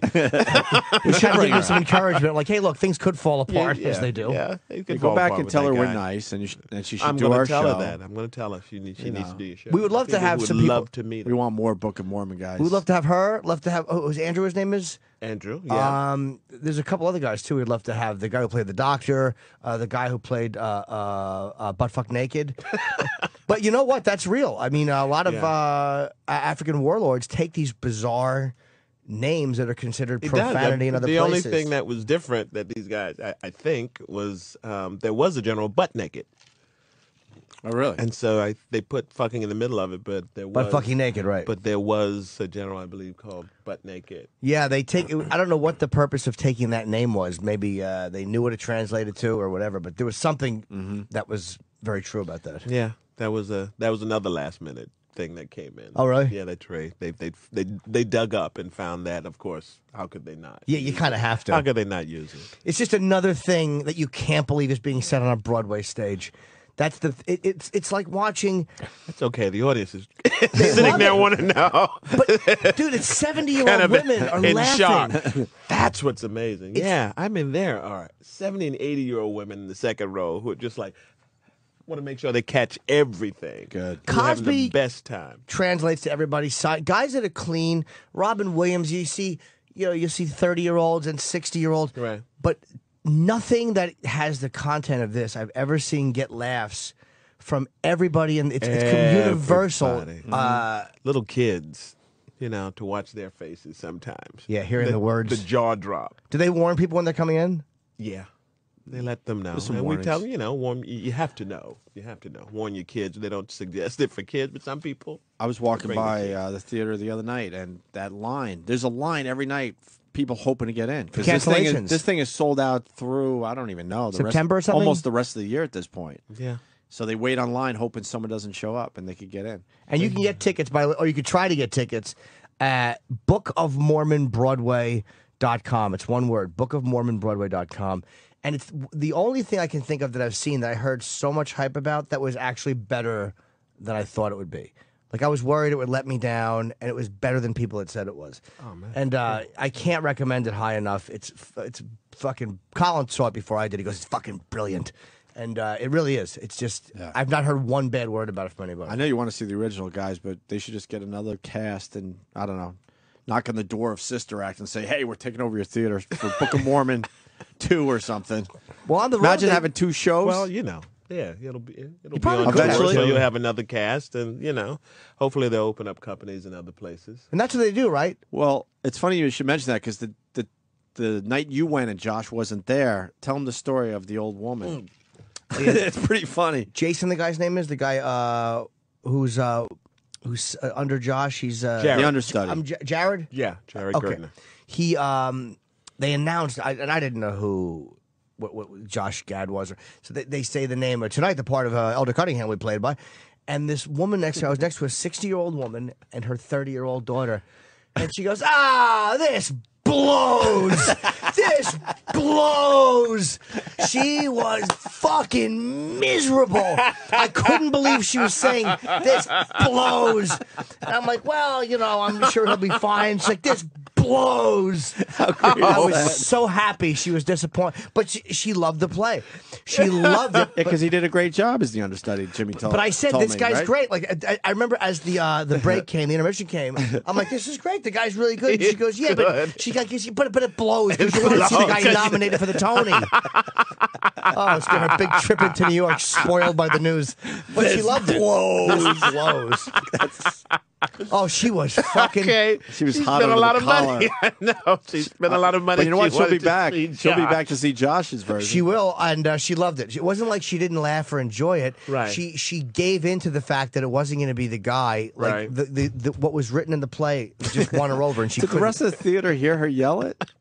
I don't know if they did because the music started. Yeah. She was really angry though. It was so funny. I've never heard this blows from anybody over 40. Classic. So I guess are we done, right? The show is we done for the day? Yeah, we'll figure it out after the break, I guess. All right. Yeah, I'm not sure. Yeah, because we're supposed to leave at 9 o'clock today, but we We didn't want to wow. leave. Well, we thank wanted you. you. With Michael no. Potts going in today. Thank you. Thank He plays. you. What is the name of your character? Mafala Hatimbi. Okay, there's no way I was going to pull that out Nah, today. no way. Mafala Hatimbi. And he's one of the leads in Book of Mormon and has a tremendous role. He's great. For anyone that's Wire fans like we are, he was Brother Muzone, but go see him in this Book of Mormon Broadway.com. You've been hearing us talk He's about here it. just for us because they can't get tickets, Jimmy. I know. We brought him They in. can just- try. We brought him in just for us. I think some tickets opened up in like August of 2012 or something. I heard a friend of mine emailed said a block of tickets. But you know opened what? up. You might as well get on the list because people do get gotta. in that aren't supposed to get in. And for everyone that doesn't get in, there's 10 people that bought tickets and don't show up, or hopefully stalled out in the Lincoln Tunnel. E-Rock wants me to play track 4. I don't think we What should. is track 4? It's the big song. I don't No. think, I don't think we should No, do you that. can't, E-Rock. Even though it's great, it's you don't want to. We don't do spoilers. Nah, anymore. you don't want- you we just used want to people- spoil the crap out of stuff for people. Okay, yeah, don't do it. No, you don't We don't want do to. that anymore, yeah, though, yeah, Michael. no. We Man, turned Frank over. Bobby, We turned they- over a new leaf. Just here. go Yeah, see good, it. good. They don't want. Yeah, they wouldn't want you to spoil it. Enjoy it. Don't worry, we're not gonna do it. Go see it and enjoy it. We would love to play Michael's song, but it's you should just go see it. And Yeah, believe you need me. to have the experience. Yeah, Exactly, You need Michael. to It be was- surprised by it took me off guard, so you wanted to take everybody else off Yeah, guard. it's a pleasure. Michael Potts. My pleasure. everyone, Thank you. From the Thank Book of you. Mormon. You want to promote anything else? Any side stuff? You're all good. No, I'm all good. He's I'm all all good. good. I think they'd really be pissed at me if I tried. Okay. Well, you're tremendous, man. You're really great actor and great singer, and I loved what you did. Thank you. Thank you. Michael Appreciate Potts, it. everyone. So Michael Potts was cool. We're still here, by the way. We're live. You liked Michael there, Jimmy? I really liked him a lot. He was very engaging, and he seemed to embrace both roles that I loved him in, which is great. Thanks for correcting me in front of him. For what, about what? He was asking about all the characters from The Wire that have been in here. Oh, you said Dodie, right? Yeah, and you Said had to make Bodie? sure that you corrected me in front Nah, of him. but I had to, And now 'cause- I feel like an idiot. I had to say Bodie because And I know it was Bodie. I didn't want you to say Dodie again. because it just sounded Yeah, horrible. It had to be corrected. You said Dodie. to the guy, one of the guys. Yeah, we haven't had Dodie in yet. Yeah. What a dick. Yeah, you got to. I'm a real fucking piece of work. That's right. You just panic a little. You get nervous. We got the Book of Mormon guys outside the studio. Yeah, I'd say the And four girl. main, four of the main. Oh, and the girl. Yeah, Yes. that's right. I didn't realize three she out was of the, coming today. Four I'm out of the so five psyched. main leads, I think, are here. Wow. Hey, guys. Welcome to the show. Yes. How are you? Oh, wow. Come on in. How you doing? Hello. Hi. Hello. Josh, good to see you again, brother. How you doing? Someone could sit in the fun chair and the couch and just make yourself at home. And in the studio, it's Andrew Rannells, is how you say it? Or, right. Okay, Rannells and Rory O'Malley, Josh Gad, and Nikki M. James, who I'd say you are four of the five most important people in. Without Michael Potts, I mean, I'd say that. Well, was you right. guys have always been obsessed with Michael Potts. So. Yeah, I know. When I found out he was brother We got him in. Zone, Because did you get him in? Oh yeah. He came in after After you did. came in, we're like, you know what? After Josh left, we booked him. He said he told me he's like they got me on the guise that they wanted to talk a Book of Mormon, but they really only wanted to talk about the Wire. It really was. We were like, hey, Book of Mormon's great. All right, now to the business at hand. But I'm a complete fan of all of you. It's amazing how good. I've never seen a musical before. I don't like musicals. Right. Yours is fucking incredible. Good. Thank you. Maybe they're all incredible musicals. Maybe if you've never gone before. No, I never thought of that. This is a pretty I don't know. This is a very Mamma Mia traditional is musical. just like our show. Mamma Mia. Literally exactly. the Michael's same. Mamma Mia, Cats, Book of Mormon are the three most traditional musicals on my Do you know how disappointing another musical is going to be if I go to see it and they're just fucking using like proper language and no one's being fucking Edgy. Oh, it's going to stink. Only come and see our show then. Nikki, you got the He Emmy, has. right? That's all he's doing. Tony. No, I mean the Tony. I'm sorry. She I'm won sorry. an I I'm would sorry. love Emmy Emmy too. as She won an well. Emmy. Are they giving those doing away a TV too? movie Last version. night I got congratulated on winning an Oscar, and I was like, I've never even I been in a know. movie. Thank you. Well, congratulations on the Tony, of Thank course. you. That's Yeah. amazing. Anybody else get? Weren't you all nominated? No, we Yeah, were we're all all nominated, nominated. but it doesn't count as much. Oh, that must be awkward. Yeah, Although it is. people It's like, still yeah, we were Yay. nominated. And what's Someone really got it. awkward is she always holds it up when we walk into the theater. She's literally got it with her right now. I It's in her carried it bag. around with me. I had them build a special pocket in my costume so I could wear it on would stage. do Yeah, that. they could all look like when they're all standing behind you, they can see it. Sure. Exactly. So we don't forget. How did you guys not win? I can't comprehend. And again, I don't know what else is out there, but I can't comprehend how somebody got more votes. You were great, by the way. Wow. I don't watch the Tonys. I saw your. I saw your performance was fucking. It was brilliant. Oh, Yeah. thank you very much. Thank you. Yeah, who knows? Who knows how those things. How annoyed were you when you didn't win? I mean, I love this. I was actually relieved because you were sitting there for like 3.5 hours and really hungry and like hot and like kind of And they wouldn't just give us any getting like water. Josh upset. You could actually- take water to the seat. It was very strange. Josh brought in a plastic bag with goodies in it, Nice. candy, and we were all You like, know where my "Oh, that's brain is." so trashy, Josh." And by hour 3, I was like, "Josh, you got any more of that stuff? What you got in that bag? What you got? Give me some of them Slim Jims." Did you really bring Slim Jims in a I bag? didn't That bring would've been Slim amazing. Jims, Yeah, but I brought pretty disgusting food in there. But you know what? It was very smart of me because by the end of it, everybody really was paying with sexual favors for goods, and so it was really good for me. It worked out well. Why would there no? How come you can't bring water to the seat at the Tonys? Because then I think they want people, like when the camera sort of pans the crowd, you got a bunch of cares? people like drinking. Well, I Who don't cares know. if someone's drinking water? That's why things like the Golden Globes are like, you watch this, they're all just like liquored up Wasted. as hell. just because hanging it's out at the like- table. Yeah, they just Why? sit at a Why can't table we just be drinking drunk at a booze. thing? They're all fucked up, trying to get them Yeah. stumbling over each other. No. Well, that happened. There was the Drama Desk Awards. They tried to do like that, and they had like booze for everybody. And by the time our categories came around, I was wasted. They didn't really give you food, but like I think I drank like were doing whatever they would put in That's front. smart. We did shots. Did we do a shot of tequila? I think Yeah, we did. just like, and then I was like, and then there was a moment where I was like, oh fuck, if my name gets called, where I'm screwed because I'm just gonna, hey, You can have like a Guns N' Roses MTV Music knocking Awards falling moment. Yeah. down, knocking shit over. That would not be good. Nobody would be surprised though. That's the advantage of doing the show you do. Is if you probably curse, nobody would be surprised because the show is definitely. I guess Yeah. although we We're weirdly supposed get to be called filthy out. people. Yeah. We weirdly get called out Josh for it is though. Yeah, well, Josh is just. I'm just disgusting. It's I'm a true. disgusting human. I would think you want work, after this I know. at some point also, so you can't just be a complete slob in real life. Well, Yeah. Josh has built a career on that. So By the way, Rory, we're obsessed on this show with your moment in Turn It Off.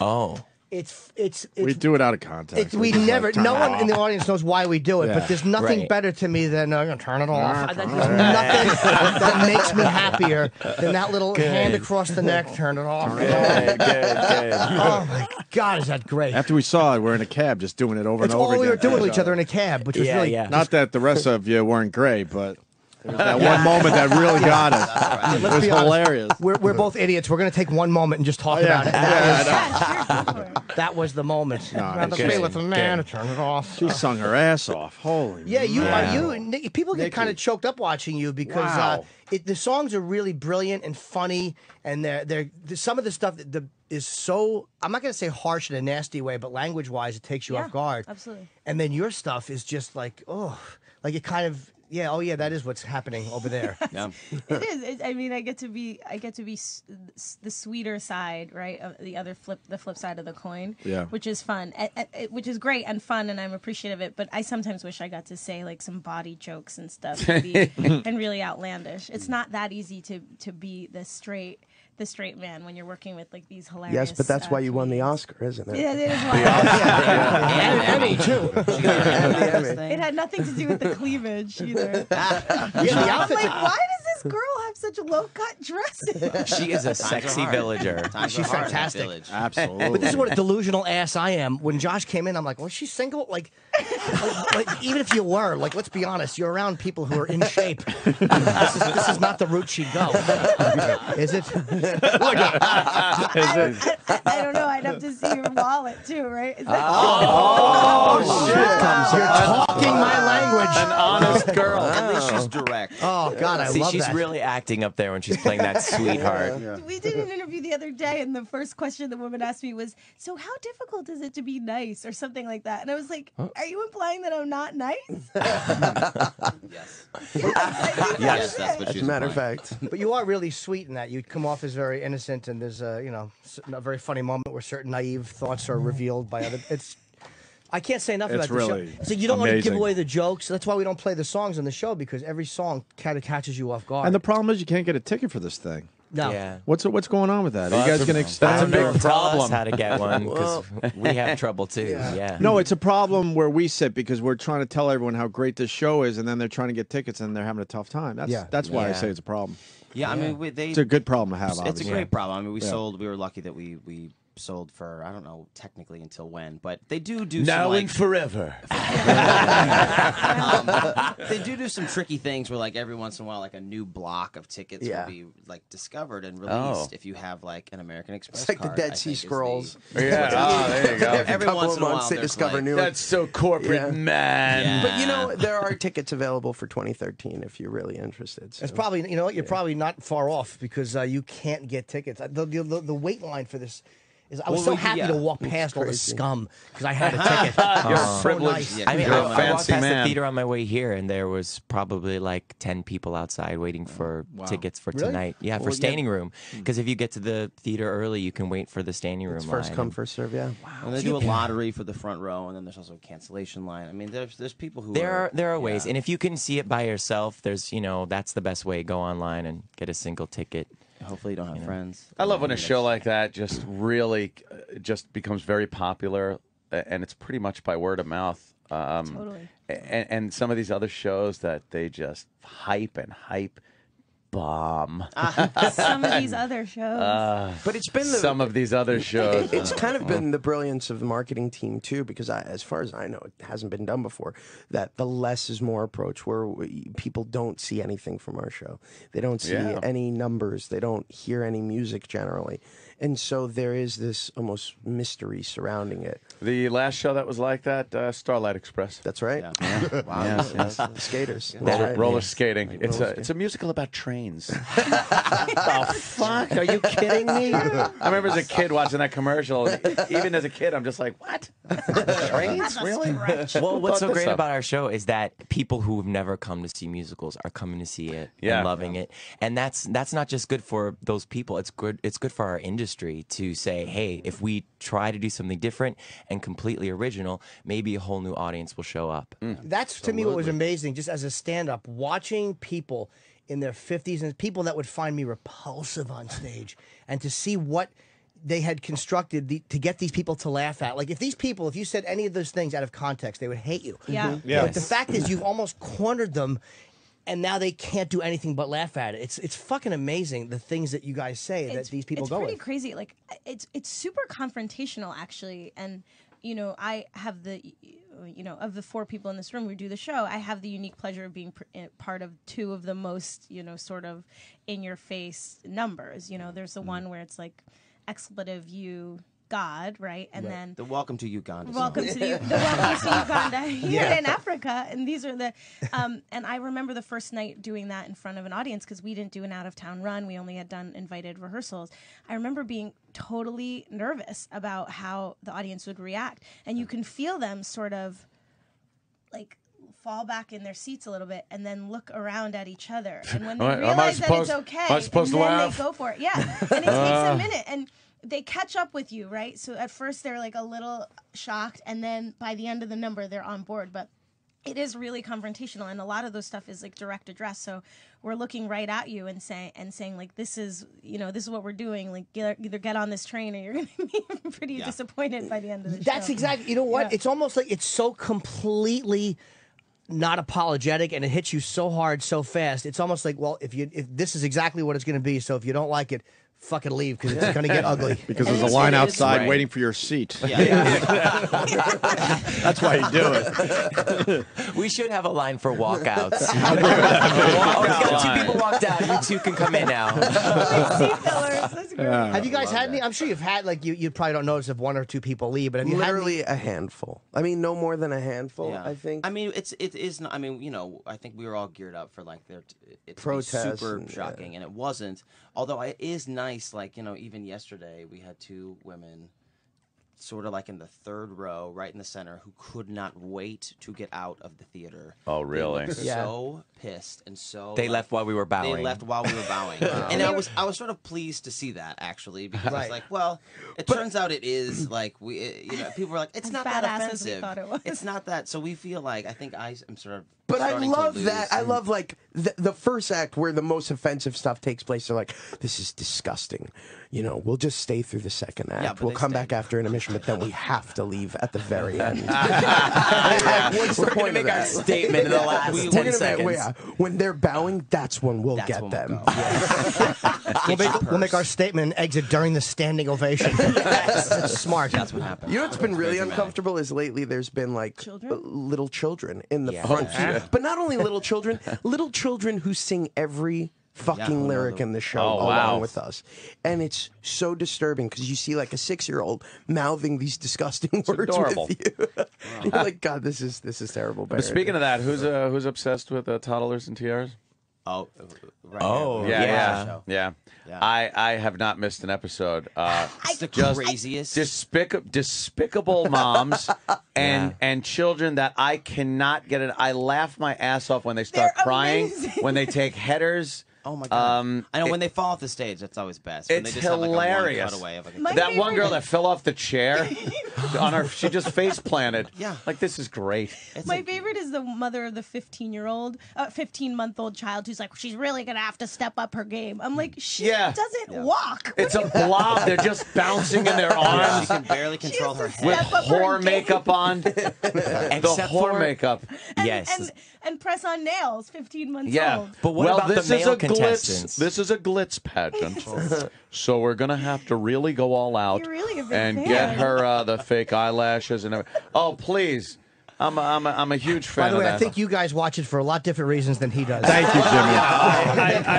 That has to be said. Thank you, Jimmy. I like when they really have to shake it up at the glitz portion. But what about the male contestant Brock? He who's like he won everything because he was the only boy. The only boy and the there. contestant. Yeah. And actually, his mom, I was like, she's a hero because she was like, you know what?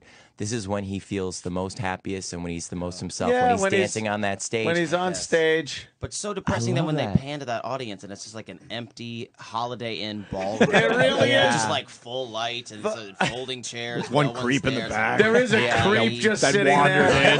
Bathrobe. And it's the saddest, and you're like, why? It's not even like a full.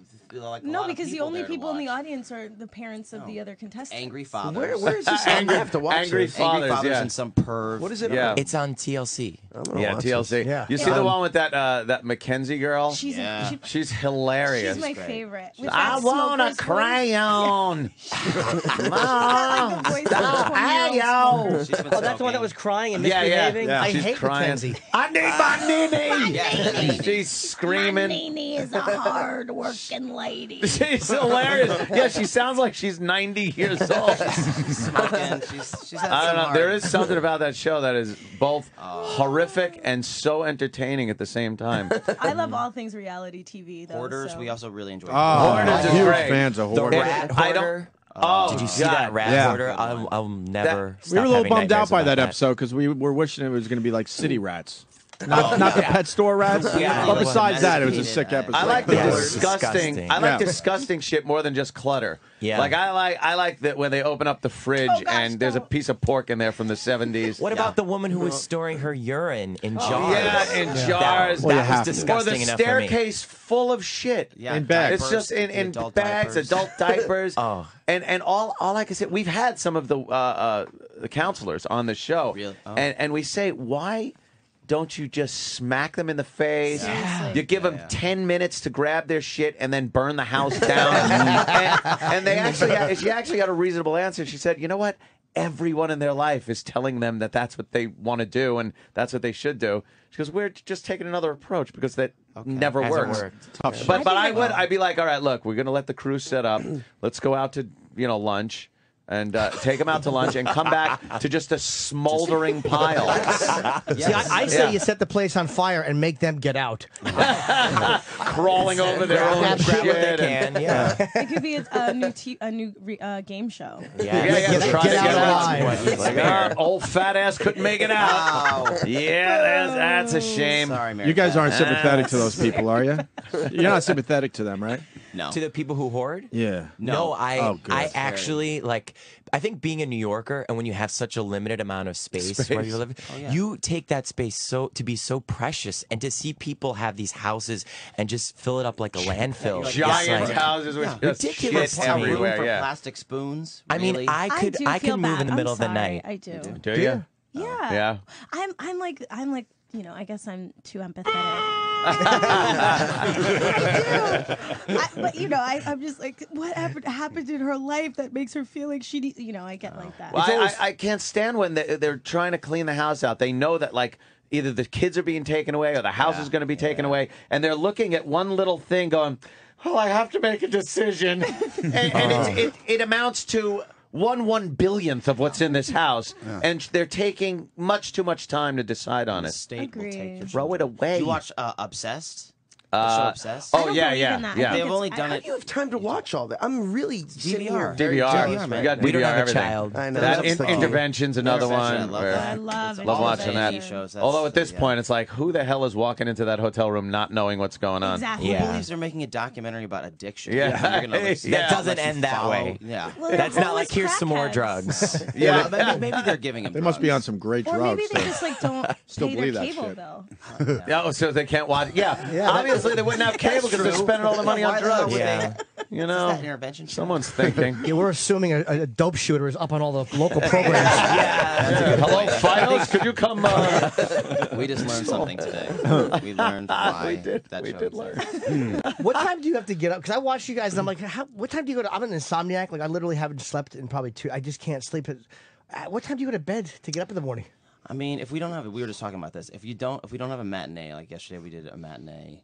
I mean, Even if we do have matinee. we'll sleep until. I mean, what were we saying? Like 10. I got up in 10, time 11, to watch The View What at time do you 11. guys go to bed? 2. 2. Yeah. You can't shut down. After you do, especially after you do 2 shows, you're exhausted in between shows.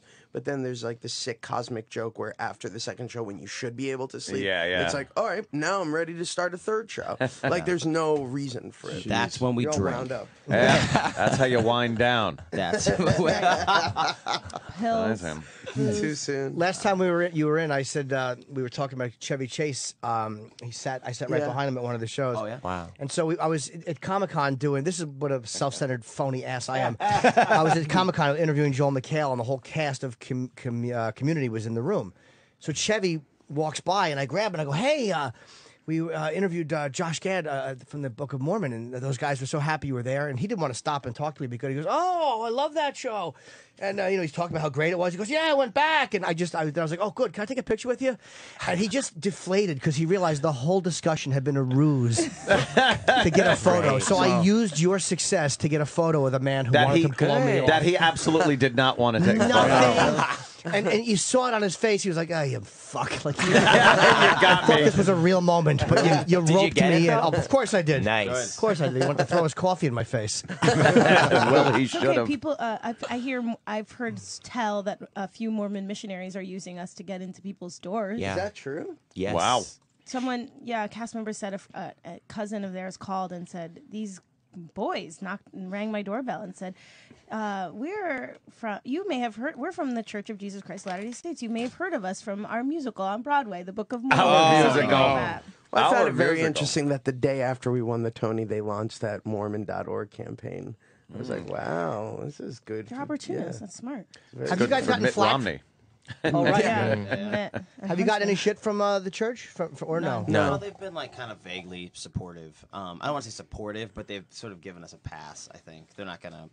I don't think they're gonna like stage any protests or anything. Even though it's making fun of a lot of stuff, it really does make at least the Mormons. To me, it makes them look slightly naive about certain things, but it makes them look compassionate. It doesn't make them look like nasty or evil people. No, we're not. And no one was like setting out to make fun of Mormons for. I mean, Wow. it's not like a 2.5 hour Mormon bashing, but no, I think at best we make them look naive, but still good people. But your character is terrific too, because you start off one way, like you're just this idealistic guy, and then you just kind of realize, he's a bit of a self-centered ass. He's a bit of a guy who's kind of wrapped up in doing things so he looks good. It was just really, I didn't know you could do so much character development in a musical. You oftentimes cannot.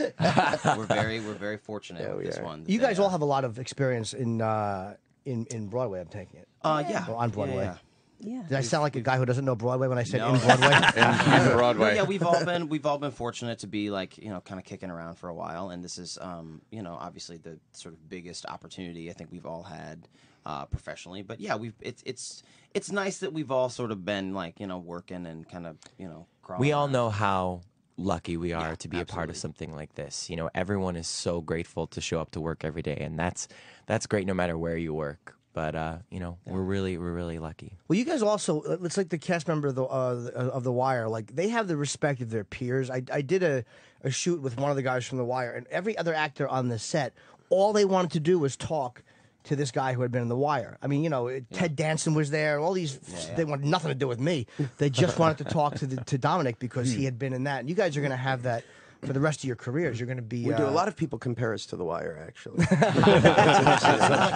Except there's a few more murders in your Yes. show. Yeah. Perhaps is we more do violent. At least one murder. No, it is true. We do get. I think our community, the theater community in New York, is both in awe of sort of what we're doing with this ticket selling business is crazy, and that's not something that happens a lot. And then that we're doing it and doing a show that is both great and we all think is really innovative and new, and we had some leeway. We created these characters. We're really lucky to have been created these characters from the ground up, and we put our stamp on them. So we're not doing anyone else's show in that way, which is really a lucky thing. But as a comic, you watch that and you go like, it is encouraging because you see this stuff that you don't think people can get away with. In the mainstream. In the mainstream, Right. and they're getting away with it on Broadway, and it's fucking murdering. I mean, I've seen the show twice. Not that I would love another ticket, I mean, despite my effort to promote.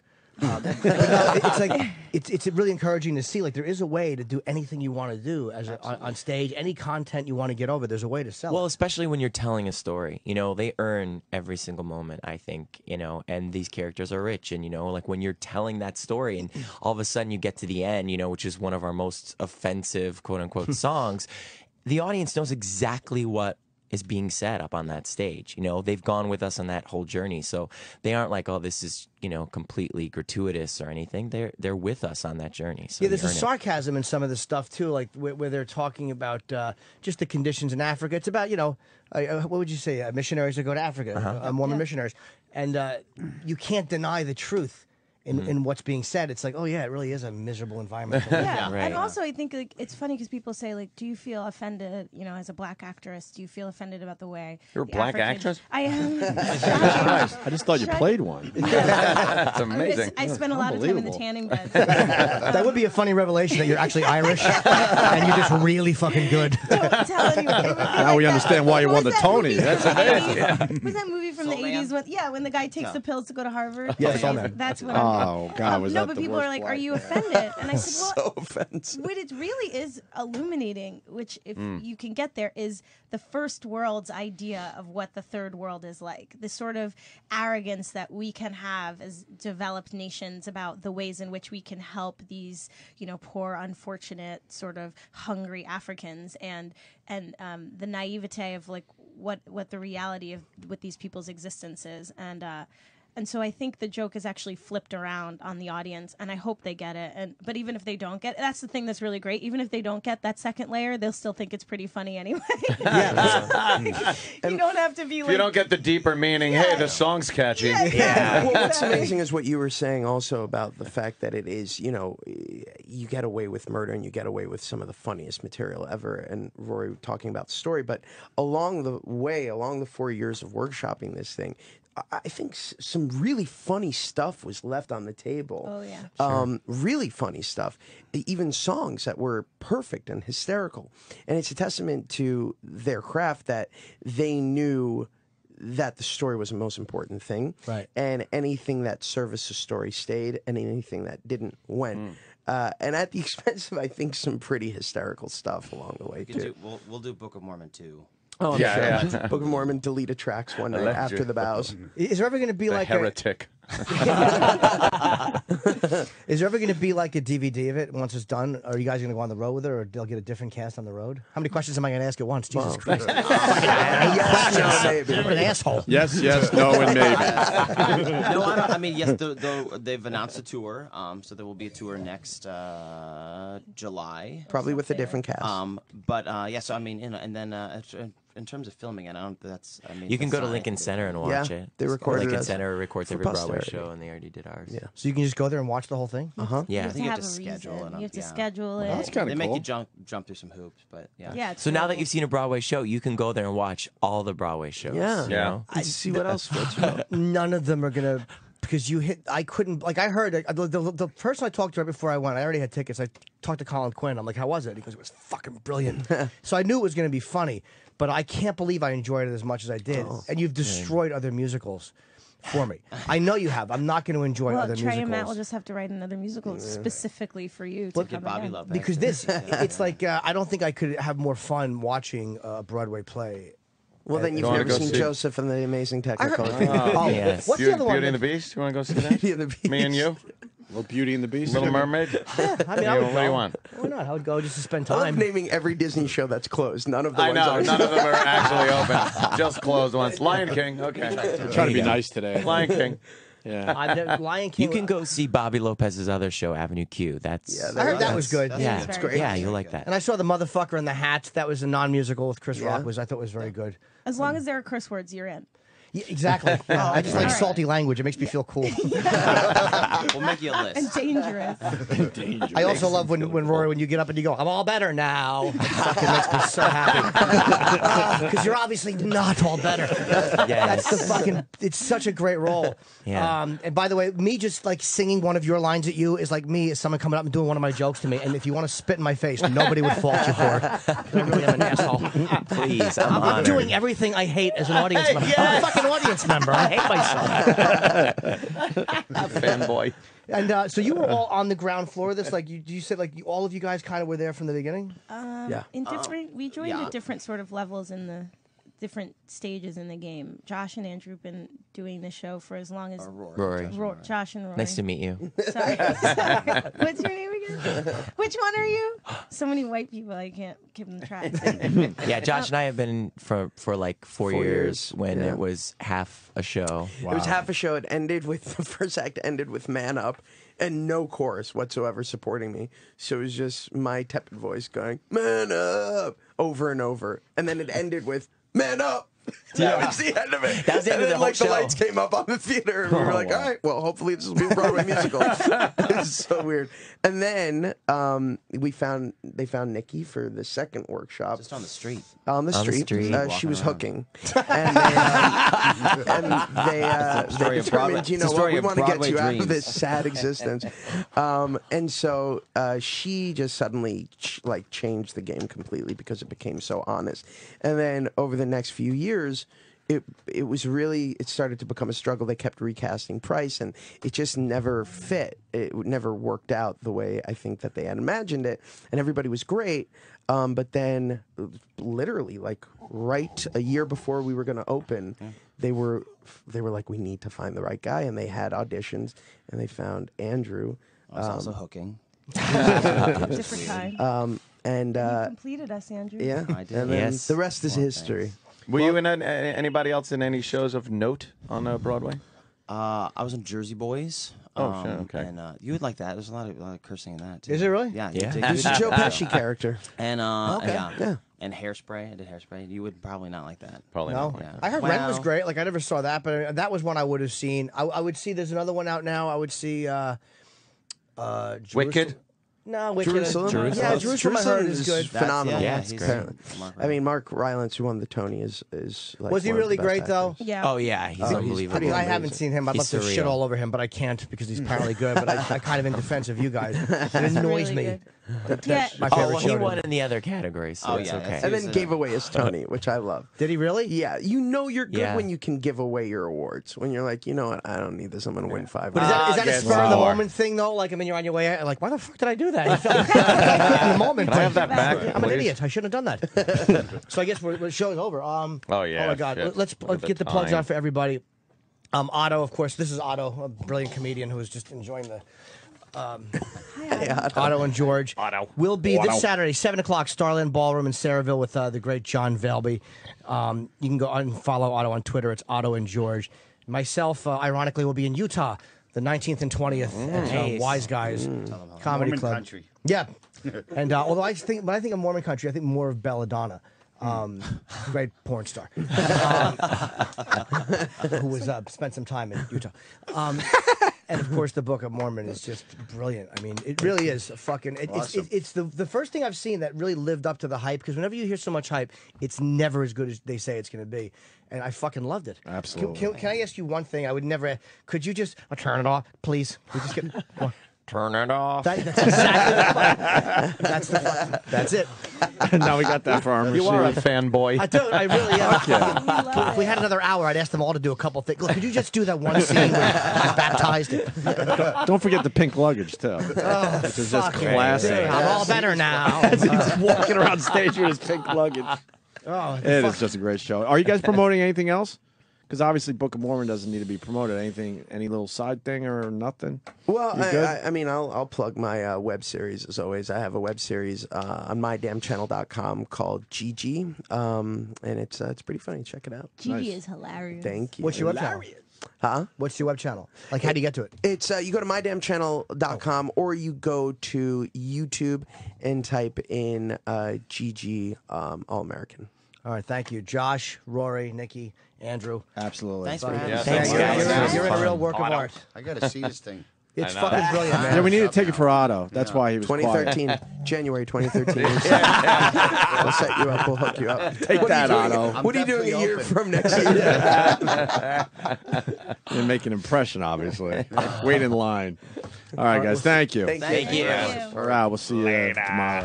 What are you guys talking about? It's after Opie and Anthony live. Yeah, Book of Mormon. We just had. I have an audition for something. Not the Book of Mormon. You're auditioning for the Book of Mormon? I am, yes, for What are you auditioning for? Mickey James's part. Oh, wow. Well, Yes. I mean, now she's got the Tony. She's going to be moving on to other Moving things. on, I feel inspired. Yeah, this is great. How great were they? They were fun to talk to. They're all nice down there. It's almost like they don't. It's almost like they don't know what a great masterpiece they're in. You know what I mean? Or that they don't, like, this is the biggest play in the world right now. Yeah. And they're just, oh, yeah, we're just doing our job. We're just in the play. Yeah, if it's like talking to like cast members of like Goodfellas or The Godfather before the movie came out. Yeah. Or The Exorcist. You know what I mean? It's Before like they realize they're in something iconic. And it is what it is because like Josh Gad said the first time he was in here, all the celebrities that go. This is one of those things that like even people who are in show business admit, this is the best. It is, and they're all nice people, and they're fun to talk to, man. I enjoyed them. Did you see it twice or once? Twice, and I'm going to go again. I would absolutely see it a third time. Wow. I mean, because again, the first time the jokes catch you off guard, the second time you know it's coming, but it doesn't matter. It's still funny, and the music is still good. Travis was looking at the website, and he said that there are no tickets to that thing. January is the first available tickets.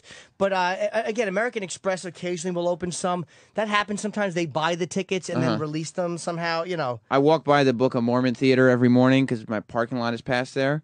And every single morning, before 5 o'clock, there are people lined up, sleeping outside that theater, trying to get the cancellation tickets. They're there at, 4 o'clock in the morning. Nikki James is really hot. Like, I'm really attracted to her. She's absolutely not. Attracted to you? No, not at all. It's not mutual. No. Whatsoever. No. There was, no, thank you. All right, guys, I got to go because I have to be... Good luck on your audition. Well, Jim, as they say in the business, break a leg. Well, that's my big comeback. It's okay. Your mind is on the audition right now. No, it's not. I'm just I haven't slept at all. I was up playing chess with friends. Is it a good audition or is it a whatever audition? It's a very, very...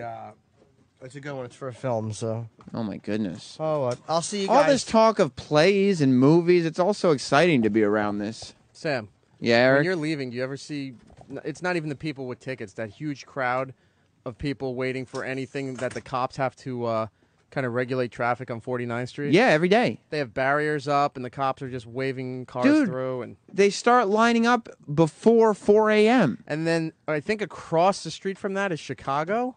Yes. Where there's hardly anybody waiting online. Well, Chicago's been there forever, and it's like every other month they have a different celebrity just trying to drum up some kind of interest. Although I will say this, ever since they moved the Saturday show, Special Delivery, to 8 to 10 p.m., we get out earlier, so I get out of here the same time on Saturday that the Broadway plays are getting out. Yeah. Chicago is always packed. Like, when they let people out, they always crowd that street, so you can't say anything about Chicago. No, I'm not saying that but yeah, they don't get a crowd, but I'm saying earlier in the day. Yeah, Book of Mormon is ridiculous. Book of Mormon is actually blocking traffic with people waiting. There's no other play on Broadway that has people lined up outside the theater. I almost said movie theater. Outside the theater at 4 o'clock in the morning. Before, like, they sleep there. Yesterday, I was walking by and...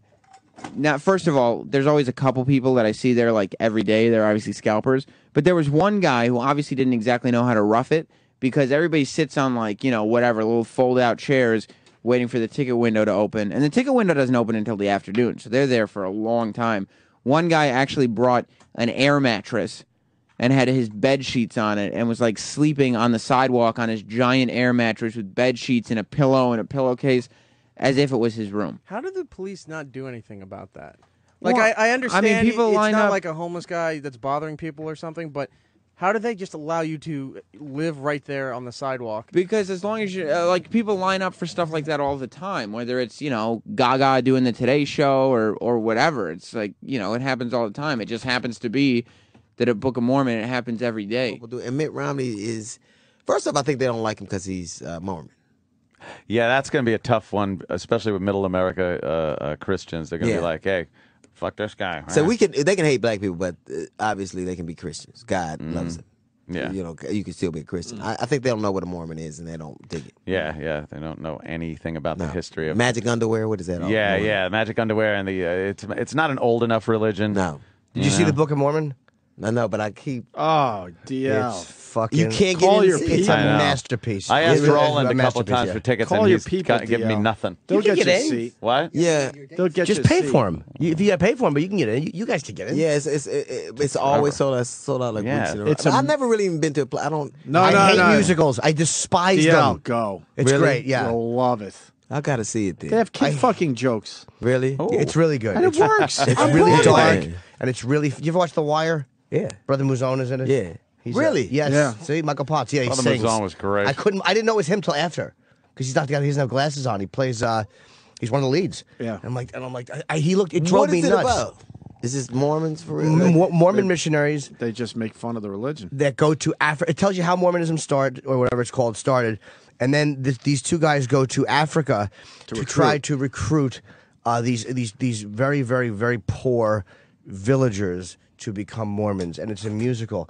And on the surface, that's selling it like that. There's nothing I wanted to see less. Right. But we had a couple of them coming in. I'm like, let me go see it. And because it was Matt and Trey from South Park, I'm like, those guys are kind of dark, and they're very dark. So I knew Kind of. Yeah. I kind of like you were kind of dark. Yeah, they're slightly creepy, but it was brilliant, man. It's fucking. I gotta see it. Brilliant and funny. It really is, and it's not. There's nothing cheesy about it, and it makes sense. But it's not like the typical attack on religion where you're like, all right, we got it, predictable. They humanize Mormons, but they also make fun of it. It's really fucking brilliant. Really? Yeah, it's great. It's one of the best things I've ever seen. What is the basis? Like, all I know is like up until the late 70s, they believed it was a sin to be black. Oh, really? Yeah. Yeah. That was it. That sin. 1978 is when they turned the corner on black people, and I don't know what. But here's the government. They basically, you can't keep having exemption as a religion if you're excluding people. That's Right, is that what right, it was? right. Yeah. And my problem with that is, you still, if you really believe what you're saying, then the government can't make you change it. Right. You still always believe that. Right. So my problem is that I know that they're doing what they have to do to kind of keep a religious status, but they still feel, if you believe from inception that it was a sin to be black, and that the only way a black person can get to heaven is if a white person vouched for them, and they still would have to be slaves in heaven. They believe that. Do they really say that? They really believe that. Now, why would you change just because the government says you no can't black have a people are tax? voting for Romney. Right. You can't just because you can't have just basically you can't call yourself a religion and enjoy the status of a religion if people are excluded.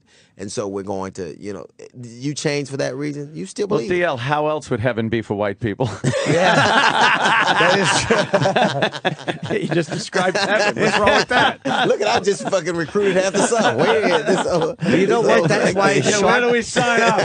That's why why be a Mormon Sharpton- today. Remember Sharpton blasted it, and everyone was annoyed. But actually, looking back, I kind of agree with Sharpton on that. One thing I'll ever agree on Al Sharpton on was when he blasted someone for being a Mormon. Something he smashed their religion. It's like, I Glenn kind of Beck's get a it. Mormon. Yeah. Who? Oh, is he? And I get it. I live in L.A. Calabasas, the Moore Park, Thousand Oaks. There are a lot of Mormons. I just don't understand how it is that you can actually believe up until 1978. We ain't talking about 78's disco. right, like definitely Romney's children were raised part of their life believing that black people couldn't get to heaven. How are you supposed to stop sinning? Yeah. It's like, Now, wait what's a the minute. point? Yeah, what's the Like, what is the incentive for me to I get to have it, get to, I live an exemplary life, and then my reward is to drive the Osmonds around? What the one bad up. If I hear this song one more goddamn time, like, what is the, and so I, like, and it's just like, you kind of know these things, and I think that most people just, think that that's like kind of they don't know what that is. And so I think the South, it's Jesus said it, I believe it, and that's it. You want to talk to a Mormon? Yeah, I never talked to a Mormon before. I think. Hey, Mitch. Are they? Are you a Mitch. Mormon? No, not a Mormon.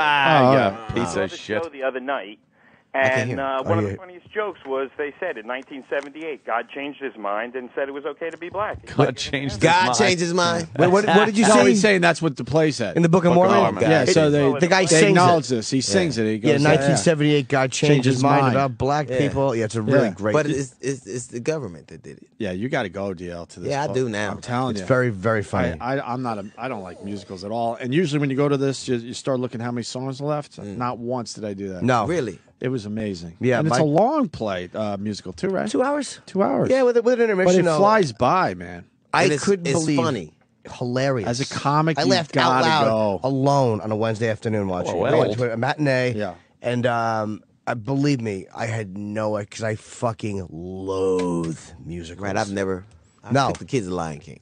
I hate all of Oh, them. yeah. But this is an adult musical, and it's funny and it's really smart. Everybody's talking about how great it is. Yeah, and it's like you never want to buy it and go, yeah, it is as good as everyone said, but it really was. It And was it's funny and acerbic and just really. I bought a musical soundtrack. All right, on don't iTunes. admit Yeah, Jimmy, I bought the right. Don't fucking admit soundtrack. that. Don't admit that. I enjoy Don't it. admit that. I saw Book of Mormon. Anyone see Book of We Mormon? all Yeah, did. They Loved it. Fucking brilliant, isn't it? Loved Did it? Amazing. This is what it did to me, and I would love to find out if you guys reacted the same way. Creative people, I think, tend to always be like, I dare you. Because, you know, if you write or create for a living, you're just like, all right, well, I know I've seen every fucking trick. Let me see your trick. I'm sitting in the front watching that, like my arms crossed. First minute of that play, when they do the kind of Frozen scene, and I'm like, oh, if it's going to be this triptych shit the whole time, this got a fucking Tony. I was like, fucking goddamn it. 30, 45 seconds, arms crossed, and I'm like, you're not getting in. By the moment they fucking drop and jump into, like, drop the triptych, go into hello, you're melting. The arms drop, you know, and suddenly you're just like, oh my God, this is wonderful. This is amazing. Somebody cracked the code. To me, is my favorite thing that anyone has ever made in the history of mankind. Wow. It's Bridges, a work of fucking art. islands. It doesn't matter. It is a fucking masterpiece. And you get, I mean, some people look at me and say, like, would you stop talking about it? Like, you see something that good, you just want to be like, oh my God, you want to pass it on. It's fucking, it is a masterpiece. I saw it twice in the same week. It's I saw it twice fantastic. as well. I flew fucking back to New York to see Just it, to man. see it again. Took my kid. I was just like, I'd come back for a meeting, of course, and then I'd been telling my kid about it and singing the songs and shit, because a lot of cursing in the songs, like, oh, fuck the baby, and the kid's like, what? So I said, hey, man, I'm going back to New York. You want to take a ride with me, and we'll fucking go see Book of Mormon? She was like, shit, yeah. So I went back like a week and a half later. And I was supposed to go Saturday. I bought tickets for my brother and his husband were coming up. And I said, come see Book of Mormon. Because when I was watching, I was like, my brother would love this. It's so gay friendly. It's crazy. It's humane. It's human friendly. That's the beautiful thing about that show, is like, it offends everybody and at the same time leaves space for anybody's fucking belief. It is... It's a wonder, a thing of wonder. You watch it work with the precision of a fucking open Swiss watch, and you're just like, my hat's off to you. By the end of that show, I sit there going, fuck it, I quit. You know, what's the point, man? Like, but it's encouraging that they worked for 3 years on it. They didn't just fucking bang it out. Yes. 3 years they worked. Oh, my God. And it fucking shits all over Mormonism, and in a way it does, and it kind of vindicates them as like very human. And you know, you saw it. I loved it, and they're man. very fucking. They're not mean people. They're well-intentioned people, and it's like it's hard to hate them after that. It's like, while I wouldn't even go so far as to say they shit on Mormonism. They never cross that line. They present it with a kind of wry smile, but they're never just like, this is horseshit. But at the same time, the indication is just like, not. Although we're talking about Mormonism here, this goes for every religion across the boards. It is, aside from being brilliantly funny and fucking sing-along wonderful, and it's a fucking flat-out full-blown show, right? It's not like, it's no joke, fucking dancing, tapping, fucking singing and whatnot. It's a really wonderful story about religion. Like, you watch this thing and you're like, oh my God, this is the story of fucking religion. Like, none of it's fucking... Jimmy and I love the turn it off. That's right here. Turn it off. Oh God, it's so fucking We had good. them in. We had a bunch of those guys in, and that's the only time Like we Andrew Reynolds and Josh Reynolds Gad. was in, and Gad was in, and fucking Michael Potts, and fucking. Did you? Are you I got a Wire geeky fan for or a no? fucking cast. Are you a Wire fan? yeah. So I didn't know he was fucking. You know, Michael Potts was in The Wire as Brother Mazzone.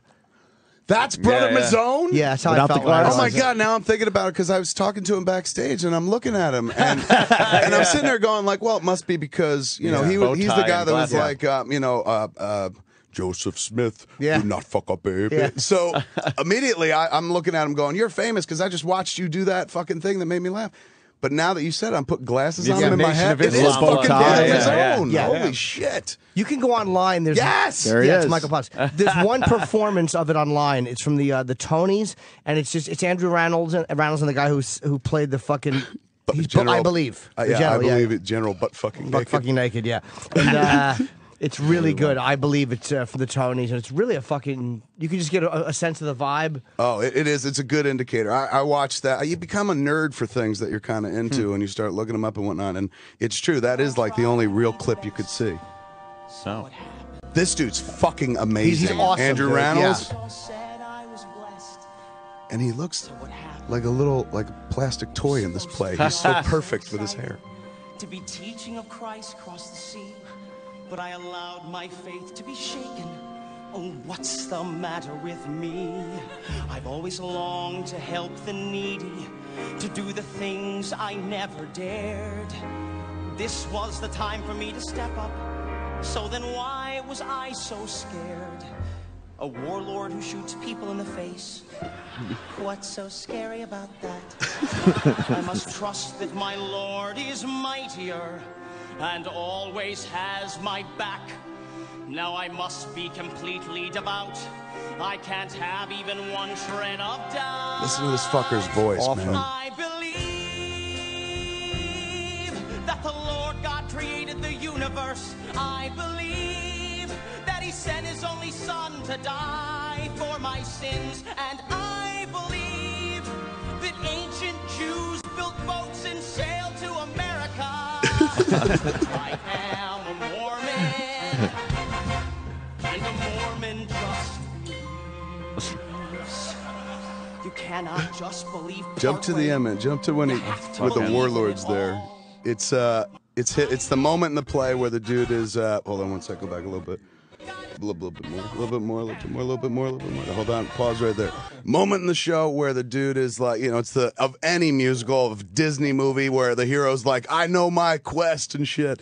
So he's figuring out what he's gonna do, and he is essentially goes to the camp of the warlord, the Ugandan warlord, who's forcing castration on women in the village. Clitoral circumcision. Circumcision, shooting people in the fucking face, and he's going to go convert them to Mormonism. And the whole song, as you hear, is like that. It's like, I believe, and he's talking about the things he believes, and then there's always this, like, weird Mormon belief where you're like, is that what they believe?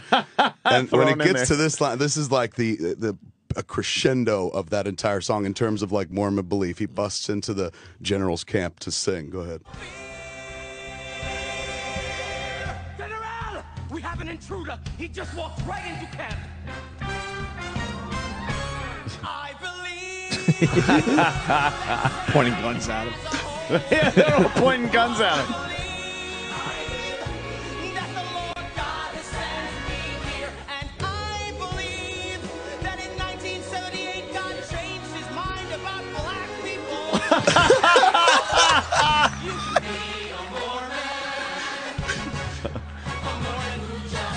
Listen to the general. It's my favorite part of this fucking song. All of a sudden, this dude's singing, belting it out. Then cuts in. He's just like, "What the fuck is this?" It is like it's unfair to say. It's like, it's like South Park come to life because the boys, who work on that, and also the fellow from Avenue Q did it. It's beyond that. It's.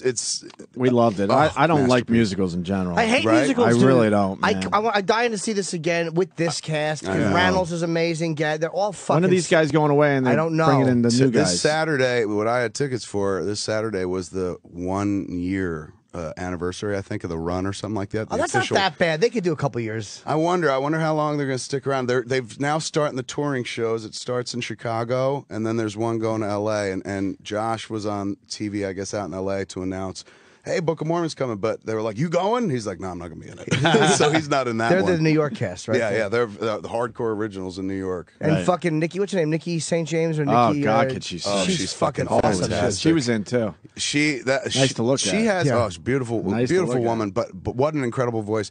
That song she sings, like, it's hysterical, and it'll make you a little bit sad, bittersweet, the Salt Lake City song.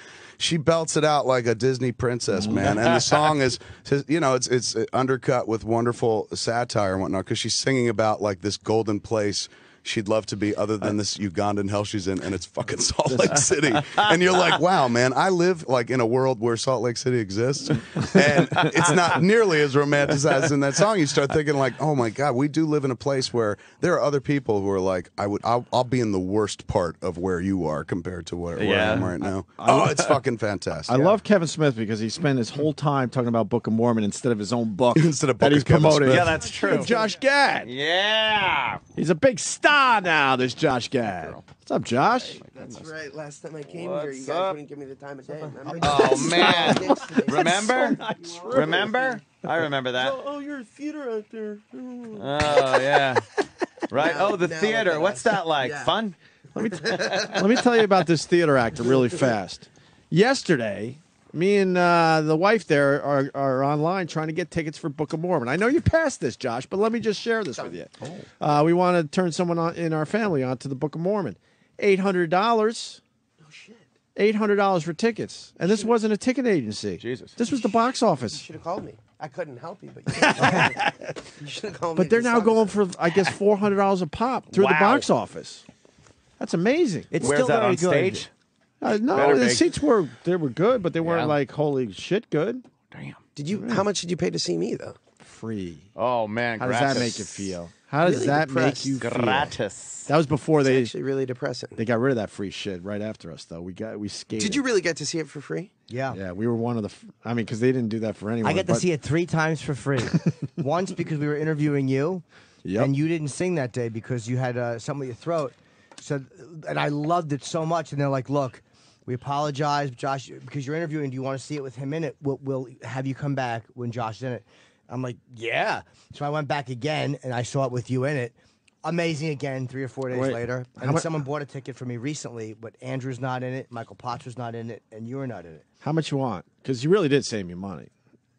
I'll take what the equivalent would have been, which would have been about 400. So I'd like that in hard cash. I got 40. I'll take it as a down payment to what you owe me. No, it's still. I actually got to see it the other night, which was an out of body experience. I can imagine. Was that the first time you saw it? No, it was the first time I saw the Broadway cast. I got to see it on tour. Andrew and I both went to the opening of the LA tour, and it was incredible. But it was really like looking over your body. Like it's just like what the hell is happening here? Did you like the version? I can't imagine how nervous they must have been with you two in the audience. I mean, no, they did an extraordinary job. It was so cool to see somebody else's interpretation of what I've been playing for a year and a half. And then going back and seeing my cast do it was remarkably weird. I bet you're just being nice because that's like saying, "Oh, I enjoy." Like your wife starts sleeping with someone else. You look in the window and go, "I enjoyed watching someone else's interpretation of fucking my wife." But I do. Okay.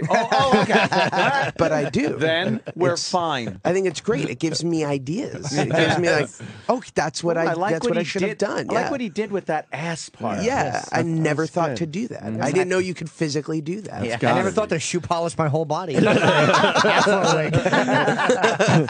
gotta be strange to see Book of Mormon. How many shows did you end up doing? Did you keep track? Yeah, I did about 450. I did about 450 performances, and now that you're not part of it, did it ever get old? Be honest. Oh, I would have told you while I was doing it, it was getting old. I have like ADD big time. So for me, when I do something for more than a week, I'm like the same thing. I'm like, oh, fuck, what am I doing? This is insanity. But by the end of it, I was really like just kind of checking out a little bit and just being like, oh, God, what? I wonder what I'm going to get after the show. I'm starving right now. Kind of on autopilot? Yeah, you tend to get there. And then something happens where you're just like, oh, okay. I totally forgot all my lines because my brain was elsewhere. And you're like, that won't happen again. Have you done that? Oh my God! There was a night. Oh shit! There was a night where I was singing the second act opening. You're making things up again, Arnold. And there's a line that opens the song, and not only did I forget the line, I forgot the human fucking language. I forgot English. I literally forgot how to speak English. I couldn't come up with anything. They're staring at me. My cast is feeding me the line. The guy in the pit is feeding me the line. And all I heard was, it was like a ringing in my ears. I couldn't hear anything. And I'm like, literally, all I could say was, what the fuck am I supposed to say right now? That's what I said. You said that? I said that. That's great. Oh, I literally could not, because everybody was like feeding me the line, like, Josh, the line is, and I'm like, I can't hear you. So what was going on in your mind? I don't even remember. I was just like, it must have been like, God, it would be really nice if I could take a shit right now. It was like something like that. Were you so freaked out? Did you go to a doctor to make sure your brain was okay? Yeah, well, it's just, you can't, like, you do the same thing over and over again that you're like, oh, okay, I can think about whatever right now. It doesn't really matter. And then all of a sudden you're like, oh, God. I've done this so many times, but it can just go away like that. So you become very hypersensitive to it. Did that not happen to anybody, or did everyone go through that? No, I think it tends to happen to Andrew went up online. I mean, we all go up online. It's a part of when you do a show for over a year and a half, which I did. It just becomes a little. All right. I just saw something. You're obviously here to promote 1600 Penn. That's right. You met Obama? I met Obama. Holy fuck! How was that? It was incredible. He's very presidential. Were you freaked out? I was very freaked out. He comes up to me and he goes, so, it's a pleasure to meet you. And I go, literally, that's all I could say. And he goes, "Well, how are you today?" I said, "Well, Mr. President, I'm much better now." And I don't know what the fuck the implication of that statement was. And the Secret Service tackled me. Was I bad, like giving a tour of the White House? But he was incredible. He was so generous. He gave us about 20 minutes of his time, talked to us about the importance of comedy, especially in light of the fact that the work that he does is so serious, and sometimes it's important to laugh. I got a second question because our friend Sway met President Obama, and Yeah. he says you are fully aware that if you do something stupid, you could die in that room. That's right. That's Sway's interpretation. That He's is like, right. you see these guys that mean business, and they're not going to fuck around. They will kill you if they have to. No, was he lighting cigars with $100 bills and saying, "This is Anthony Cumia's tax money"? And just lighting cigars, handing them out. Have them all, boys. Come on. No? Oh, I No, thought he was. that didn't happen. That didn't happen. Because I heard that was going on in there. Did you have Yeah. the awareness though that you had to be on your Uber Uber best behavior? Oh, absolutely. Yeah. He's also a very intimidating man. Like he's just has a very powerful That's presence. racist. Really? Yeah. Well, that's exactly. He has a very That's exactly. powerful presence, and he's just I love him, and I was just blown away by the fact that he spent so much time with That's us. so cool. Very generous. Did he watch 1600 Pen with you guys? Or No, he didn't. So he gets up into the screening room. He introduces it and he gives a 10-minute speech. John Lovett, who's one of the writers on our show, used to be a speechwriter for him, and it was basically like he just was razzing him for a good 5 minutes, and then talked about the show a little bit, and then he goes, "So this is the worst impression of Obama of all time, by the way, and I readily admit it." But he goes, "So it was my intention to watch the show today, but turns out I've got something to do." And I just thought that was, of course you have something to do. You probably have. that's a great excuse Yeah, to always just like have. if that's like in your back always pocket. have. You're not going to question that. No, if that's in your back pocket, you're good. No, the leader of the free world probably could come up with something a little more Right. important. One other question: does he have a sense of humor? Because it doesn't come across as well on TV. Oh my God! Yeah, But I in hear he person, put he's whoopee got an cushions on every one of the incredibly- seats in the theater. What? Nothing. He's got an incredible sense of humor, and was, like I said, he was just razzing John, and it was like laugh out loud material. He's great. Didn't he say his favorite show is Chappelle's show? He loves Chappelle's show. Did he? Yeah. It's hilarious. Yeah. He's very funny. Chappelle He's a is very funny. funny guy. Yeah, he's really funny. Man, so, okay, you got the new show. Got the new show. Now you're working with Bill Pullman. I am. You remember him from other presidential roles. Please. Independence Day. Yeah. One of my favorites. Right. David, my David. That's my favorite part. It's just Judd Hirsch being not being the stereotypical. I think his part was written by like Goebbels. That was fucking the most stereotypical. My son David saved you. My son David. Yeah. Oh Yes, my he's God. back in the role of the presidency. Yes. This time, Plays a good president. He plays a great president. You Yeah. know, it's once they rebuilt the White House, I think he's much more accountable Yes, to make sure it doesn't happen again. And yeah, he's amazing. I mean, the guy is just. You know what's so great about him though is like everybody remembers him from Independence Day, but it's like if you go back and you look at like Spaceballs, Yes. Ruthless People, the guy is a genius comedian. He really is brilliantly funny and dry-witted. Yeah. And that's the part for us that was so great is that like that he was bringing that kind of comedy juice to. And you to are, yeah, you're the first son. I'm the first son. Who was the last first son in the White House? I'm going to guess Reagan's kid. Yeah, Ron Reagan. Yeah, Jr. Ronnie Reagan. Yeah, was it? Yeah, That's probably 'cause- right. No, George Bush. Well, He had daughters. like in George Bush Senior. George Bush Senior, but Had like in the Jeb that and lived in the George. White House. I mean, I think like, that lived yeah, in the you're White right. that House lived in the White House. long ago. Are we talking like? It's like Kennedy, John maybe. John? Well, John. Jesus. Well, what's Yeah. that about? Why is I it always just- daughters? I know it's weird, a little right? Strange. It is kind of strange. I never thought about that. but I yeah. Conspiracy. Yeah, and they're all Conspiracy. they're all left-handed Jesse too. Ventura, If you do the really? research, Why? most presidents are left-handed for some reason. Oh, Isn't that interesting? There is some sort of Who conspiracy. was the last going on. right-handed president? Last right-handed president? Probably Taft? probably Whitmore from Independence Day. Whitmore, yes. Whitmore. I mean, Probably mostly Whitmore. lefties. Doesn't that work a different side of your brain or Yeah, it something? does. That's probably why. It does. It's a pain in the ass. My to play daughter, we golf, think, though. is left-handed. She's 2. She's just started. her Hail sec- to the chief. and we think she might be the next president. Because she's left-handed. Because she's left-handed. That's That's always a sure sign. That's all you need.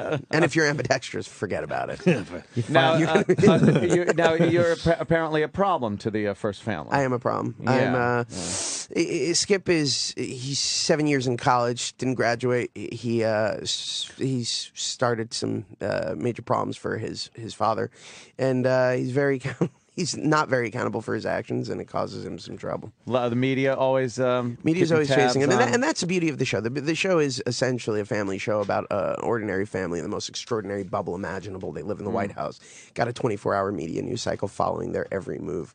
Right. And it's incredible how much of that will change what you do and how you do it.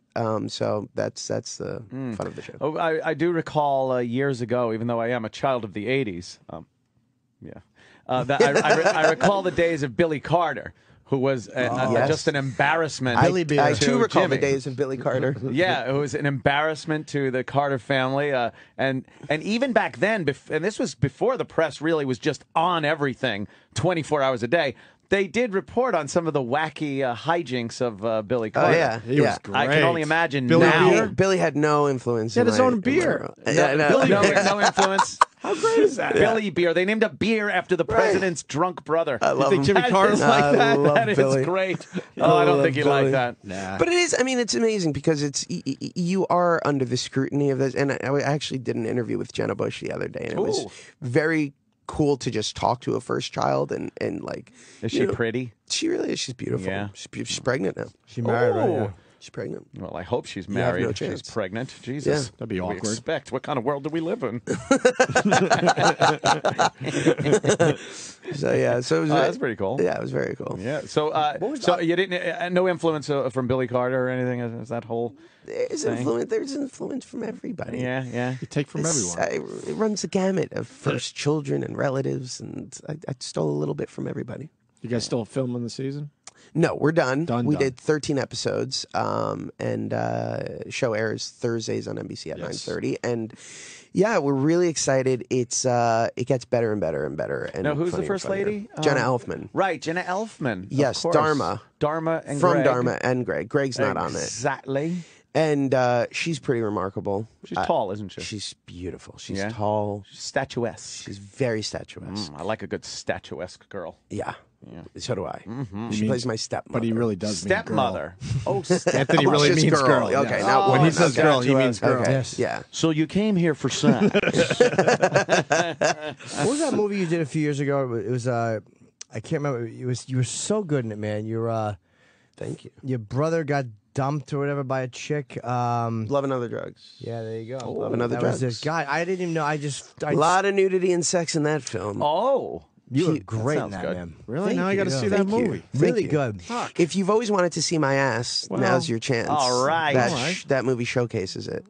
Was it awkward being nude in a It- movie? it's not necessarily awkward being nude. It's awkward wearing one of those socks around your privates, the little cock sock as they call it. Because it's one of those little anklet baby ones. That's got to be really embarrassing.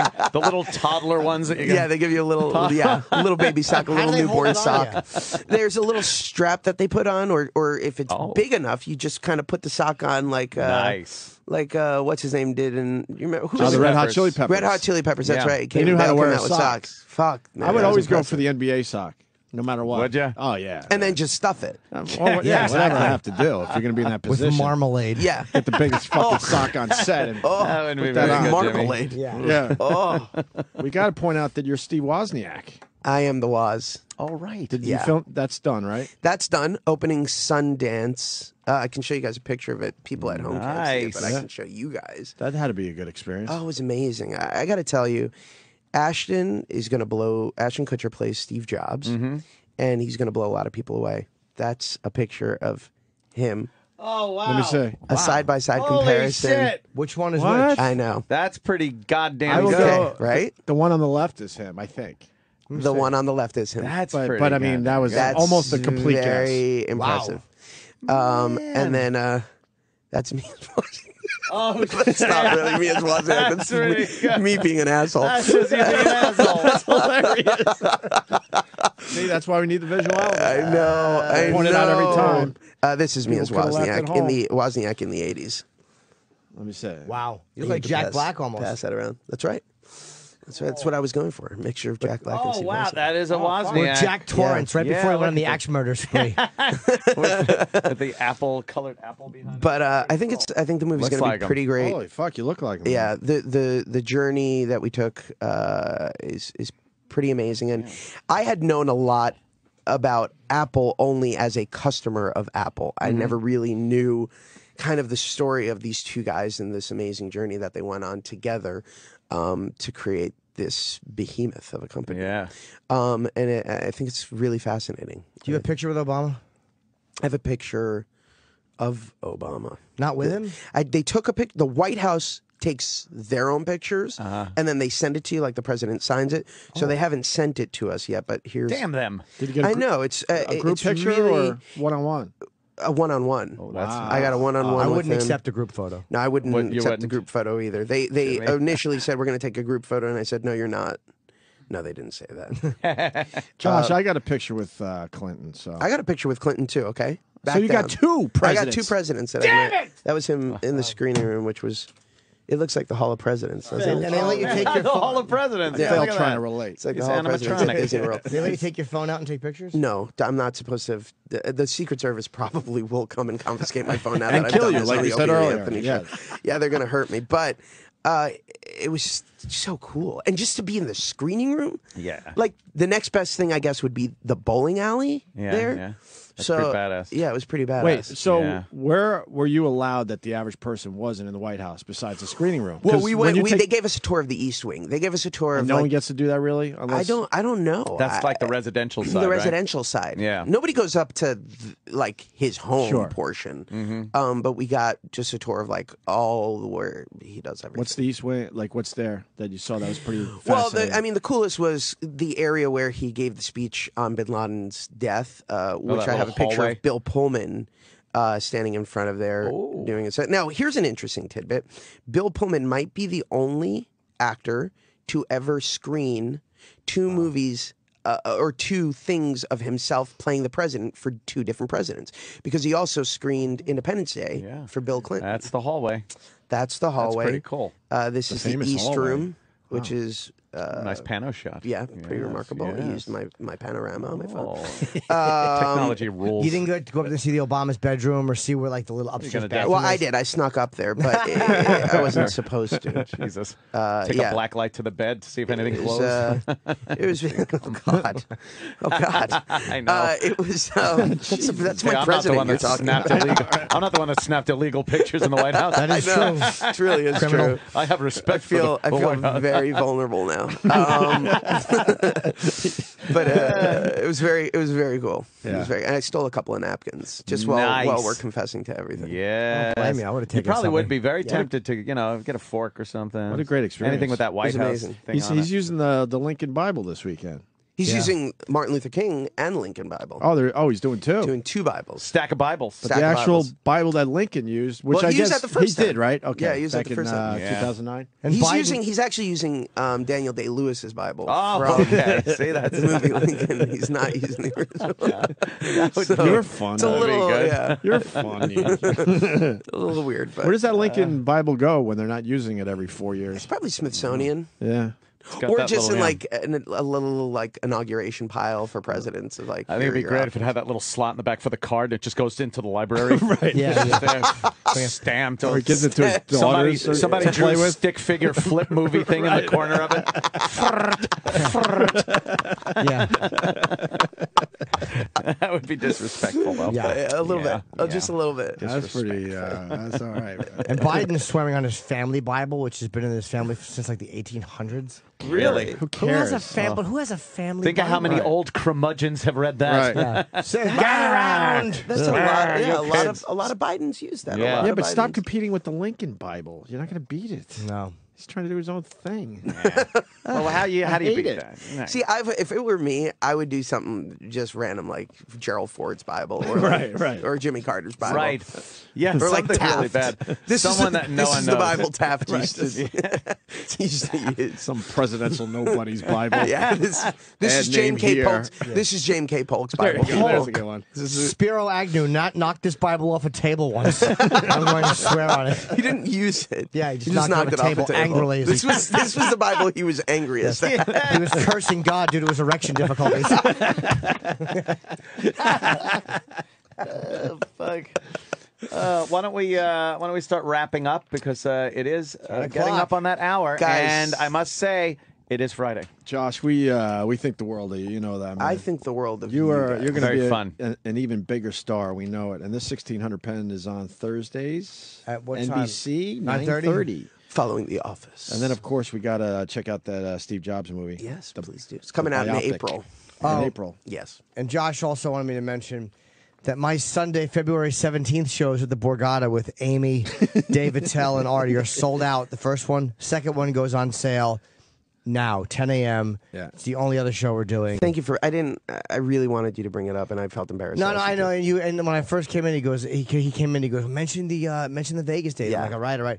So February 22nd, 23rd, I'm at the MGM with Dave Attell, and next weekend I'm in San Diego. Nice. At the American Comedy Company. And Josh Gad on the Twitter. I think that's it. Anything else you want to add? You good? I'm great. All I right. love you guys. Thank you for spending your day with me. All right, we'll see you a year from now. Absolutely. Yes, maybe. Absolutely. Josh Gad, have a good weekend. We'll see you Thanks, guys man. Tuesday. Later.